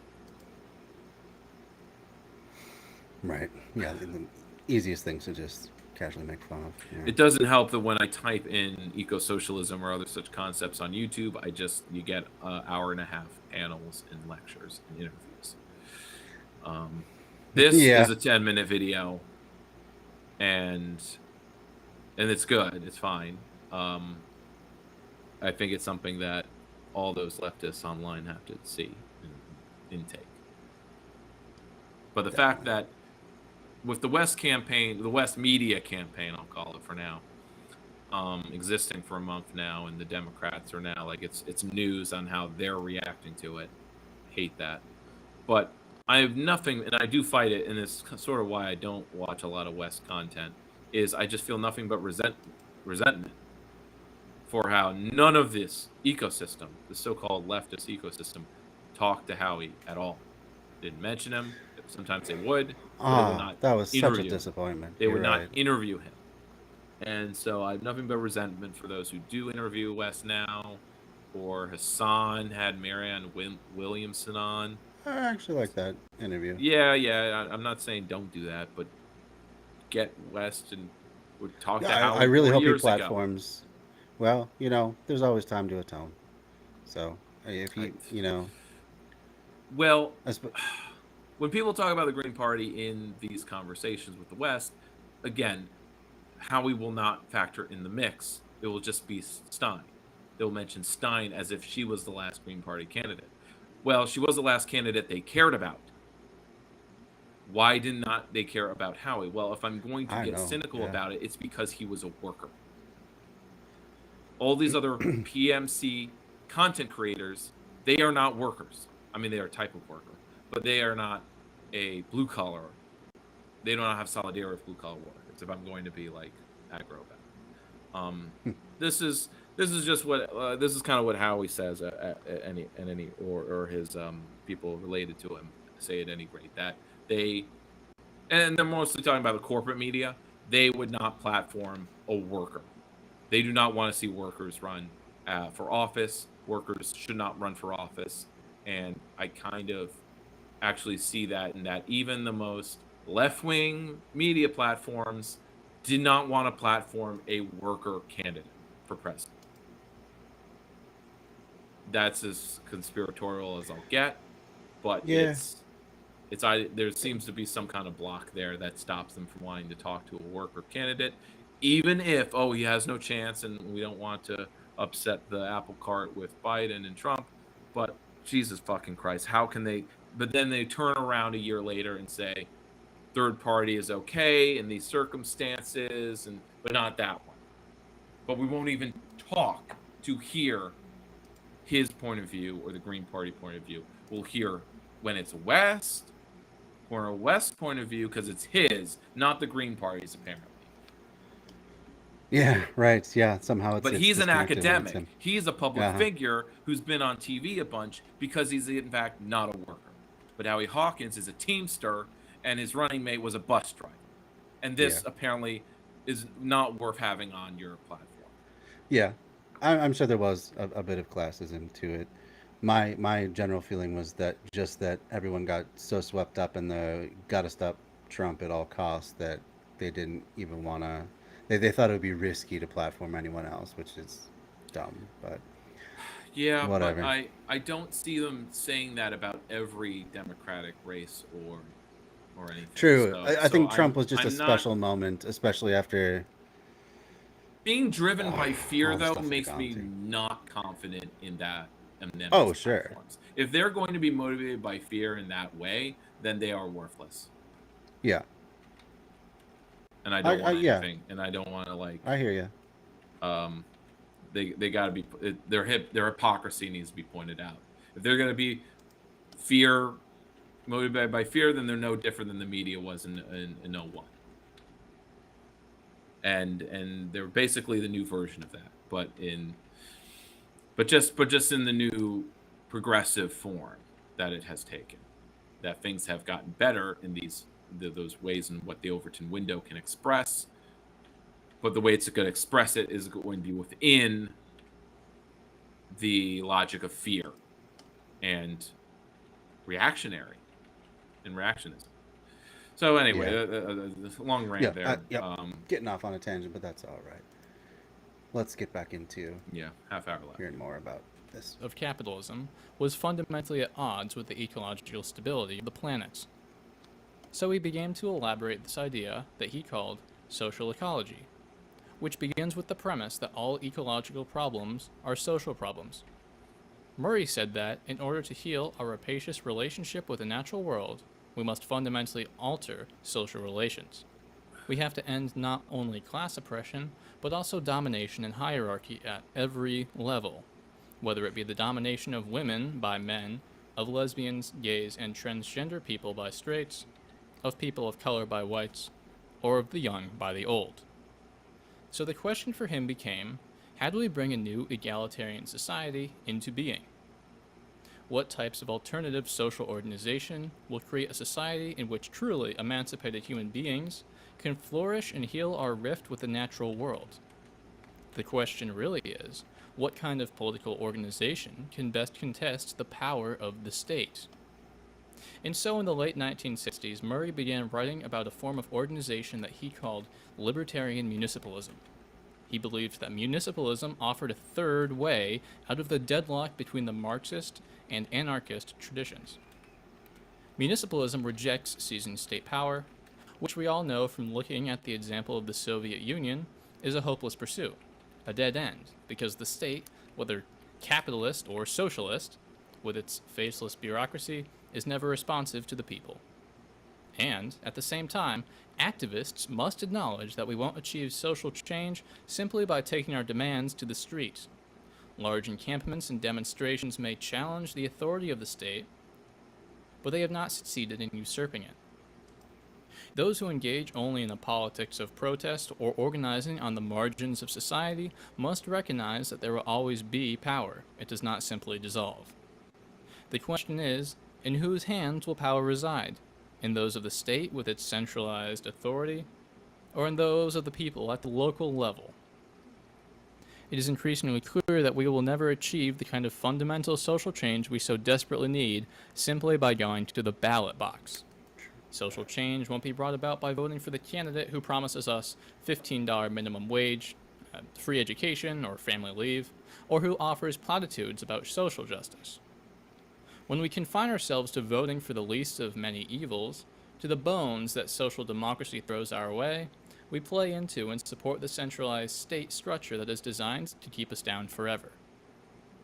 And, though often overlooked by the left, there is a rich history of directly democratic politics, of citizen self-government, from Athens in ancient Greece, to the Paris Commune, to the anarchist collectives of Spain in 1936, to Chiapas, Mexico, to Barcelona, and other Spanish cities and towns in recent years, and now to Rojava in Syria, where the Kurdish French people ones too. have implemented a profoundly Yes. democratic project of self-rule unlike anything ever seen in the Middle East. A municipalist politics is about much more than bringing a progressive agenda to City Hall, important as that might be. Municipalism, or communalism, as my father called it, returns politics to its original definition, a moral calling based on rationality, community, creativity, free association, and freedom. It is a richly articulated vision of a decentralized democracy in which people act together to chart a rational future. At a time when human rights, democracy, and the public good are under attack by increasingly nationalistic, authoritarian, centralized state governments, municipalism allows us to reclaim the public sphere for the exercise of authentic citizenship and freedom. Municipalism demands that we return power to ordinary citizens, that we reinvent what it means to do politics and what it means to be a citizen. True politics is the opposite of parliamentary politics. It begins at the base, in local assemblies. It is transparent, with candidates who are 100% accountable to their neighborhood organizations, who are delegates rather than wheeling and dealing representatives.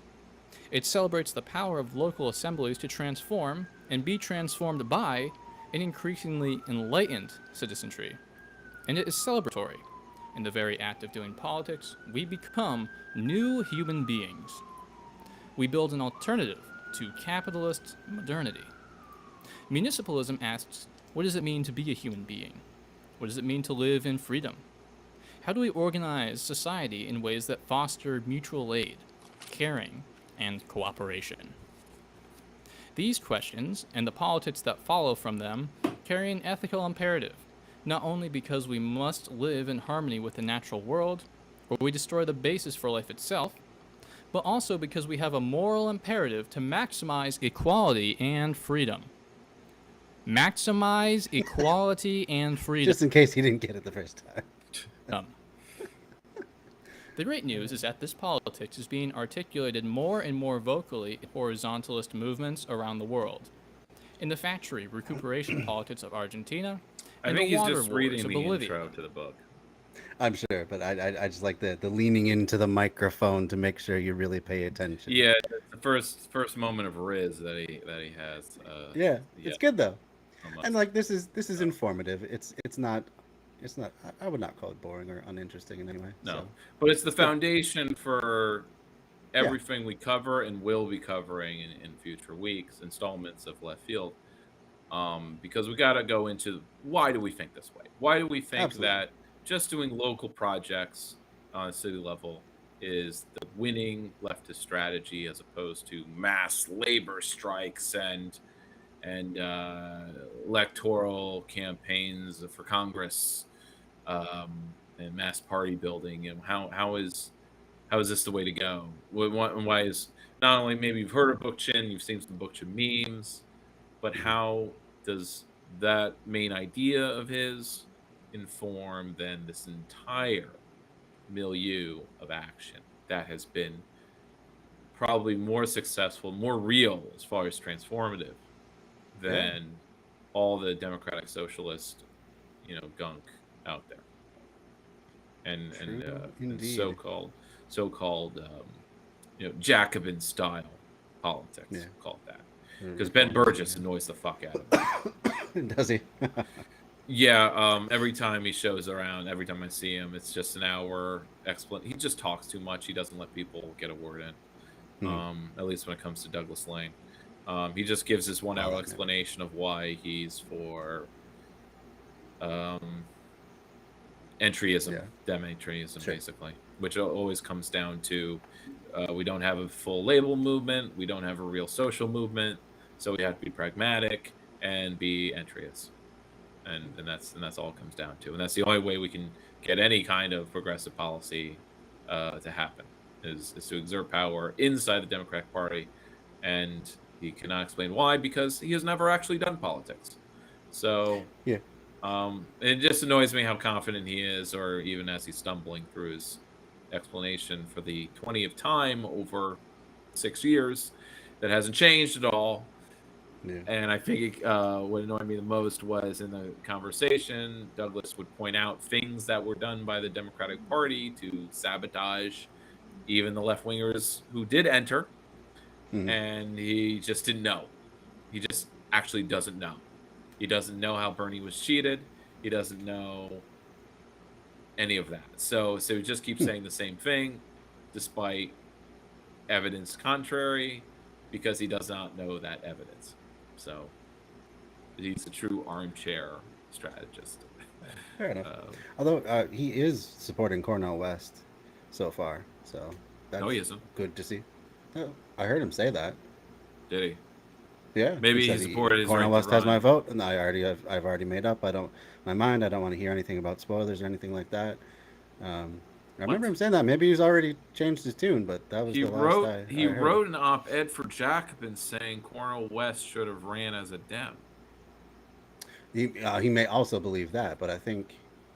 Is this sure. a tweet of his? Is he tweeting? No, this? it was a podcast that I listened to. Another podcast. Well, that's not what he was saying with Douglas Lane. Interesting. I'd like to that'd be see that. disappointing In to that find case, out. he's wildly inconsistent, and I don't trust him. But whatever. Fair. He's a man who provides arguments, not strategy. But in that case, he should shut the fuck up. But it's about making better arguments about strategy. In which case, he just sounds overly pedantic. Because then he's just making it about how people are talking about something, and then you can complain about how he can't talk about it. All right. Well, let's move on. Let's finish up this video. in the neighborhood councils that have arisen in Italy, where the government was useless in assisting municipalities after severe flooding. Over and over, we see people organizing at the local level to take power. Indeed, to create a countervailing power that increasingly challenges the power and the authority of the nation-state. These movements are taking the idea of democracy and expressing it to its fullest potential, creating a politics that meets human needs, that fosters sharing and cooperation, mutual aid and solidarity, that recognizes women must play a leadership role. Achieving this means taking our politics into every corner of our neighborhoods, doing what the conservatives around the world Can have you done pause? so successfully in the past few 1 decades. second. Just want to running mention candidates quickly at- that there's this phrase, the feminization of politics, or feminizing politics, which Mm-hmm. is used just meaning like, applying feminist values to politics, but can also mean something else too. It's like feminizing society, feminizing men, feminizing politics. What does that mean? Anyway, go on. Yeah, that's a strange term of phrase. at the municipal level. I don't know about that. It also means treating a minimum program, such as ending home foreclosures, the repossession of mortgaged homes by banks, stopping escalating rents, and the destabilization of neighborhoods through gentrification.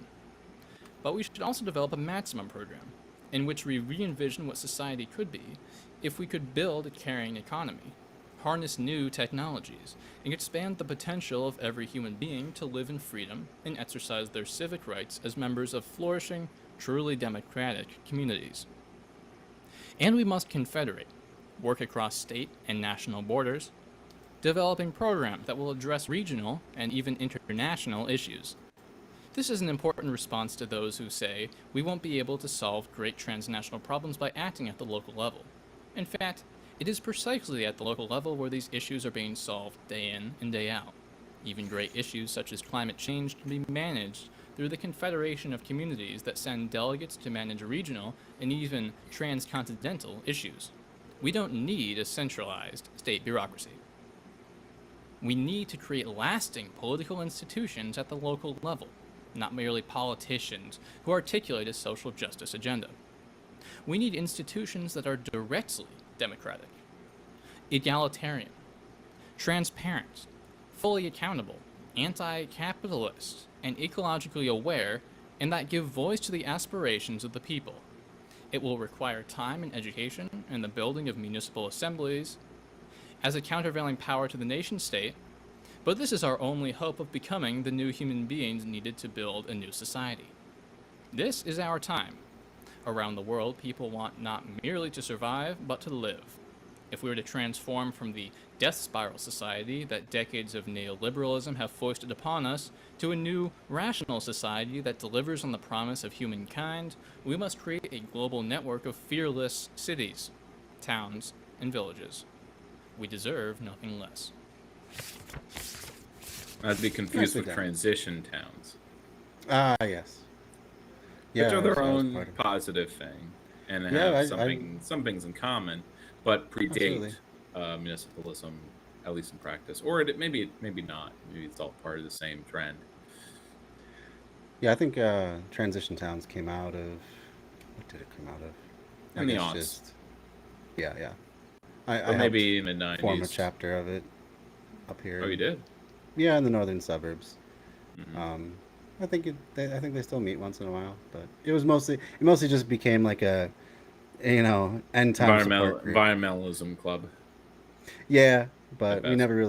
we didn't really do a whole lot of stuff. Like we tabled at an event or two, and we would just kind of get together and do like potlucks and share stories and just kind of hang out, talk about. Yeah. That Not sort of a thing. not a action committee. As it were. Not 'Cause really. In Britain, they're definitely much more of a like Extinction Rebellion. It's a UK phenomenon. Transition towns being, because you do have council governments that are pretty powerful and pretty. They don't have to. True. They don't have London lording over them about everything, because it is just London and the rest of the country, Yeah. as opposed to our federation of states, who Right. will slam down any exertion of local power, which is sort of one of the let's see. On the other hand, when it comes to doing platformism or autonomism, is why with Co-op Jackson, you can take local government, but state government will literally, as in the case of Barcelona, the Spanish Parliament passed a law that basically limited what they could do with money. Like in the same way that unions are hamstrung, that they cannot spend money on other unions and they cannot legally strike with other unions or do things with other unions. Barcelona was hemmed in what they could spend money on and so on. And by the Spanish Parliament, the socialist-led Spanish government, which is now in crisis, or at least they're looking to lose the next election for themselves. So much so that they moved the national election to this month when everyone's on vacation, because as you know, less voters means more left-wing voters, more professional class voters, I suppose. Yeah, true. Even though they have actual vacation time, but in Spain, I guess everyone has vacation time. Yay for that. Everywhere in the world has more vacation time than the U.S. It seems. Well, I have it myself, but I'm just gonna hoard my days for now. I don't. Sorry to hear. Yeah. Well, I may have a week built up by now, maybe a little bit more, but in my office, never going to be more than 2 weeks a year. One of my senpais, in the summer, he takes every Friday off.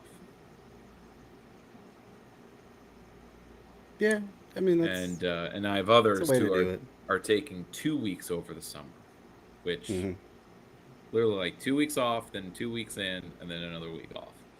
I'm like, wow, they must have a lot banked, I guess. But because if I take 2 weeks now, I'm not gonna have any left for the rest of the year. No, that's it for the year.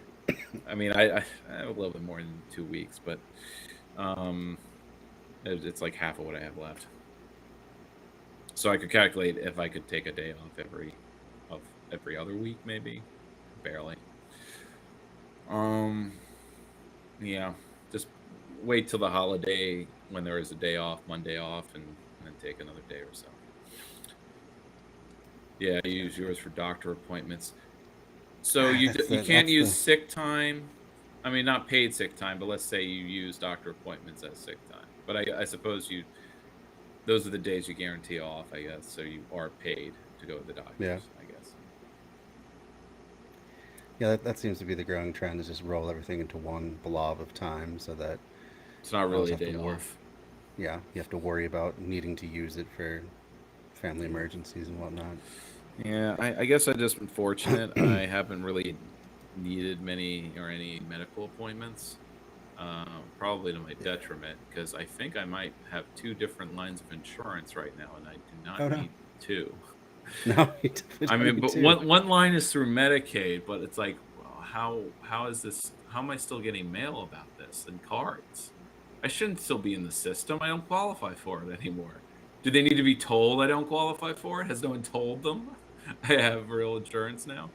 Or no, I mean, not real insurance, but employer provided insurance. Or in my case, union negotiated insurance. So we got 10 minutes left, but what did I? Oh yes, I did throw up the participatory budgeting video. So yeah, I will. It's a 14-minute one, so I think we'll have to. We'll let just it leave slide, it for now. I guess. So that's a good way to end. I like that video. Yeah, we'll keep things trucking. We'll do a bunch in a row next time. Without the pop culture discussion. But we can let's see what would you like? Anything that comes to mind you can discuss, or things that come up. Otherwise, I'll just rant about something about my week. Oh, let's see. Nothing real big. Yeah, Well, like solar seems to be like a big culture war week recently. Oh, because of Barbie. Because of Barbie, and then that super racist reactionary country music video, the try that in a small town.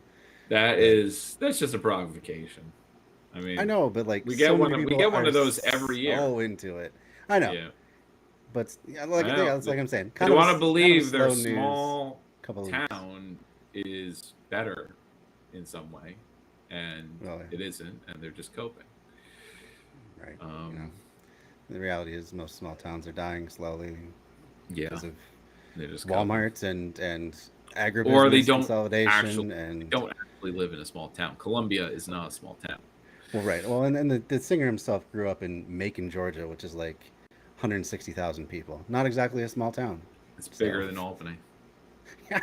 So, and well, Albany had a he's just riot. grifting off of that Yeah, you it's know, just small country town good music. old boy aesthetic. So, what can you do? But yeah, Yeah. nothing else really as big as happened lately. I guess in my personal life, I'm starting to put together videos that I'm gonna put up on TikTok and Reels and stuff like that. I'm making a vertical garden out of a wine barrel, so I'm documenting that process. It's fun I so far. am doing TikToks too. My goal is to do at least one a week Oh, cool. after work, because that seems to be the best time to do it. When Yeah, my right. mind is, I don't know, unless I want to really rush home. But um, yeah, if I don't have anything that evening, then I'll Sure. take an extra 10 minutes. Um, this week's was about ranting about Facebook and how it's pretty much useless for organizing, except that so here's the thing. So my radio station, since its inception, has had a volunteer group. It has 157 people in it. How many Oh, do you hey. think are active or engaged in that group right now? Usually comes down to like 10%, so It's maybe three. 15 if you're lucky. No, it's three. 3, yeah. And most of the people joined or liked, I think it's a group, so they joined. When the station started, maybe they knew someone who was in the station or they were interested in volunteering. But that one engagement's pretty much everything on their part, because unless they are liking posts in this group, they are not engaged, and thus they are not going to see anything in that group. And that goes for any group, any page, Yeah. and it's how Facebook works, and I hate it. Yeah. And I just Oh, don't. It makes it useless right. to me, because I will comment or like one post on the people, and of course it's like, well, you have people who post often, and Mhm. so I see a post from them every day, and Yeah. it's usually because it's inane and annoying, like this person who lives in Reno or something, and they basically just post a news story of the day and say, "What's your take on this?" And that's his input. What's your take on this? He's just asking for basically comment on this, and that will, it's like I feel like I'm being played if I engage with this, and so I'm not going to engage with it, because you're not even making a comment yourself on it. You're not saying what No. you're It's thinking about it. useless mouth sounds. Sometimes they will comment on one's comment and thus say what he thinks, but it's almost like he won't say what he thinks until someone else does first, which is just weird. Yeah, I know people And like that. another will just say what he watched. He will not say anything about it. He will just say, "I just finished this movie," and he lists off the cast, and that's it. That's his post, and he does that like every few days. And so again, people will then comment on what they thought about that movie, when the last time they saw that movie, and I'm like, this is just engagement for the sake of it. I don't It know is. why they're doing it. I don't know why they're doing it. They're not a public figure or anything like that. But I guess it's like you got to play the game like you're a public figure, just to Yeah. have anyone interact with you. Oh yeah, because I mean it's all about the profit motive. So Even when you're not the trying more to engagement you commodify anything, have, though. but I mean Right. but from Facebook's point of view, if people Yeah. are not engaging with something, they're not going to send more eyeballs over there because Yeah. no one's going to see their ads and like. But yeah, right. So it just consolidates. It cannot, like, I know that there are people on my friends list that post regularly enough, or if they enough that I could have a field, a feed that's very Yeah. diverse and has Yeah, a lot yeah. of different kind of stuff in it. But because it will only show me what I've engaged with in the last week or so, I know. I just keep seeing the same 3 people, and that's It sucks. just unacceptable. Like I when it comes to groups I've liked or joined, I have to go back to that group and then basically like some posts or comment on something, and then I will see Star Trek shit posting in my feed again. But then I get tired of it because then that's just the same 3 memes over and over for like a month. So Yep. so anyway, Yeah. back to You the volunteer gotta be really group. careful. So last 5 minutes, back to the volunteer group. So I'm really fucking frustrated because I was thinking about, like, I made a post basically saying there's a lot of people here, who those who do post are basically producers who don't have access to the main station page. I mean, I'm working on that, getting them access so they can post about their show, basically their new episode like mine, on the station page. That's where it should be. That's where people who are interested in the station should be going, not the volunteer group. But a lot of people are in this volunteer group. One of them's an admin, and I've never met him because he was made the admin when the page was created, and he never maybe came to a meeting or two 6 years ago, but never showed up again. So I PM'd him to ask, do you still want to be involved? Can I remove you? Do you should you even be here? You're an admin. Why? Do you remember the circumstance? It was a while ago. You're a DJ. Did you even have a show? Would you like to have a show now? What kind of engagement? Like, what would you like to do? Yeah. And he's not messaged me back, but he has now liked my post and engaged with it. So I don't give a shit about that. I want him to message me because I reached out. But again, I make a post and it hits me that no one in this list will see it because they haven't engaged with any of the posts. This guy has now seen the post because I PM'd him. So I'm like, do I have to PM everyone, all 157 people, to basically canvass to see if 10% will then respond, and then 1% will then say, yes, I want to still be involved, and here's what I want to do. In which case, social media is not doing its particular purpose. It is fucking useless, except for the fact that 6 years ago, this list was built, and now there's this list of people I can contact. So I do have a canvas list, but it is the same tax, amount of effort mentally and emotionally. What time of day would I do this? I have to basically pick an hour during the week and say, I'm going to message everyone. I guess with messaging, it's different. It's not calling, but I treat it like it in my brain. It's no different than having a call list, a walk list, whatever. And I'm like, what's the fucking point? I hear you. Of it being social media, rather. There's one tool in Facebook groups that you can use. If you make a post and somewhere in the text you write @everyone, it will actually pop up a notification in every group member's feed for that post. There are tools. I just don't know Facebook well enough. Thank you. Yeah. Thank you. Thank you. But then again, a lot of people get annoyed when you do that. Like, why are you pinging me here? What is going? I don't want to care about this. It's like then then leave the group. Right. Then. Why are you here then? That's actually what the ping is going to be about. It's going to be join this group. Unjoin the group, or expect more pings, I guess, because I want to ask, or who actually wants to volunteer now? Because now I've got the station in an acceptable place where I think I won't be embarrassed if somebody goes to the website, basically. Yeah. Because I basically spent the month updating the schedules, not only on the site, but the archive where you can listen to the shows. It's now accurate. It says what is playing on the station. So because sometimes I get calls where people are really confused about the site isn't what's playing. and they actually think their show is not playing because the schedule online says something different. It doesn't line up. I'm like, no, your show is playing. That just hasn't been fixed yet because I haven't touched it for 3 years. Now I touched it. Yep. That's good. Baby steps, but that's great that you're making progress because, a true leftist radio station could be such a boon to any community. That can be a rallying point for so much stuff going on. Yeah. Especially a local one. That's the vision. Yeah. It doesn't help that the board of the nonprofit is very much engrossed in renovating the building. But they still just, I think it's, I think the real problem is you have two lawyers who made their life's work a youth arts nonprofit. Like they're Yeah. lawyers who want to do youth arts programs. Youth art stuff, yeah. And I have a feeling that they chose youth arts because it's easy to get grants for that. That's And I'm probably like, true. is it what they really want to do? Is it really who they're good with?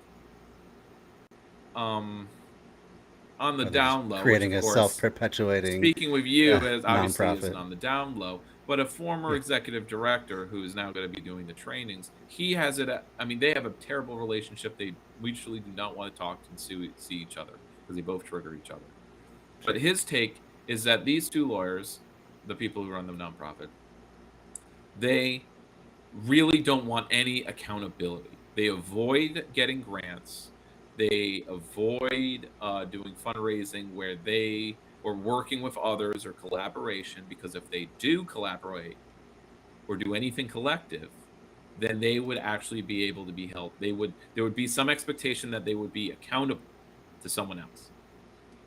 And I think in their past, in the 80s, you get burned that way because accountability comes in the form of mob justice or just being cut off from people because you pissed them off.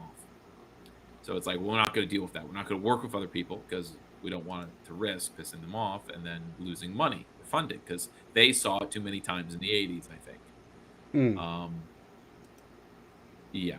So, but these days it comes in the form of like, there are grants they could be applying for, but don't, because the grantee would ask for a report on how they use the money. Of course. And then they want the freedom to use money the way they want, which I can understand it's almost an illegalist punk approach. That means if you're anti, you almost act like anti-statist. But yeah, I'm not sure that's totally true, because they just went for the gusto with the a big amount of grant money from the city for the COVID rebuild grant. So they're using that to renovate their building, and that means they're accountable to the city. So they're definitely on the hook for it.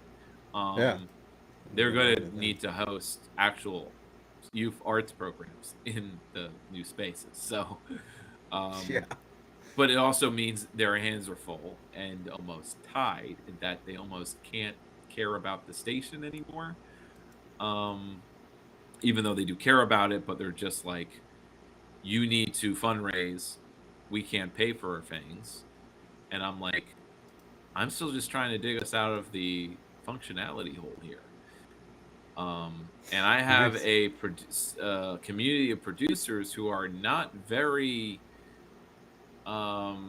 family-like, as far as when I ask for something, they do not, in a week, they do not do what I ask them to. I guess maybe I need to take on the role of, yes, I'm the general manager, and when I say, when I ask for a spot from you, you should provide it within a week. But I don't even get excuses for why they're not doing it, even though the email says half of the people opened it. So I'm left kind of scratching my head and really tempted. The dark side of me is like, I want to start threatening to say, I will remove you from the schedule if you don't at least respond to me when I ask for something. Yeah, at some point you just got to be like, come on. Like, but on the flip side, basically I am not personally asking. I'm using emails. I'm using email blasts because I am dealing with 50 people here. But that's where it becomes like, you want a superhero, and then you're mad when a building gets, just to use the metaphor, like, you are asking. The expectation is you want me to personally ask you, do you understand that would be a part-time job? Because I'm dealing with 50 people here. I can't personally ask 50 people every week for something. It can't just be, I have to personally ask you. And what's worse is when I do personally ask some people, they will respond that it's my job, not theirs. They're not going to do it. Even when I train them. So anyway. Yeah. So it hurt. It hurt. It's challenging. Sounds that way. My goodness. And but and I'm really glad I'm not damaged. I don't have any trauma that would. That's impede good. my- At the very least. allow for a mental break, but it's been a month since I've hung out with my girlfriend, so it's. Oh, I think jeez. that's part of my stress gotta this take week. some- So that's why I Take some watched social My Hero. time, for sure. That's why. Yeah, we're gonna try to see Barbie this week. We'll see how that goes.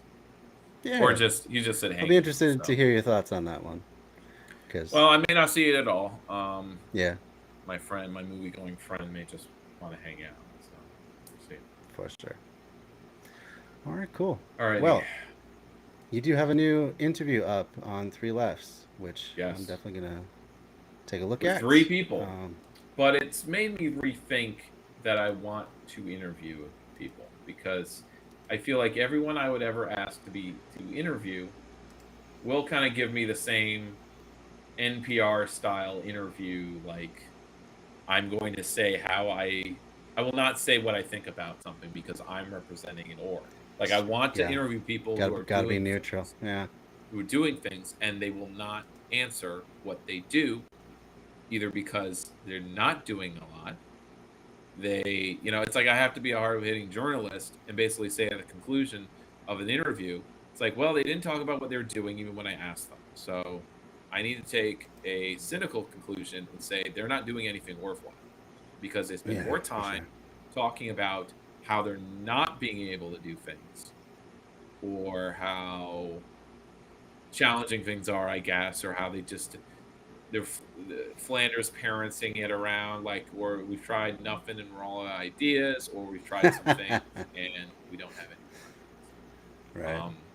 Or we tried what we've always done and it's not working, which was the For case sure. with this episode. Which really, really disheartening, and that's my lifetime of NPR listening, is just disheartening interviews about how things really can't be fixed, and people.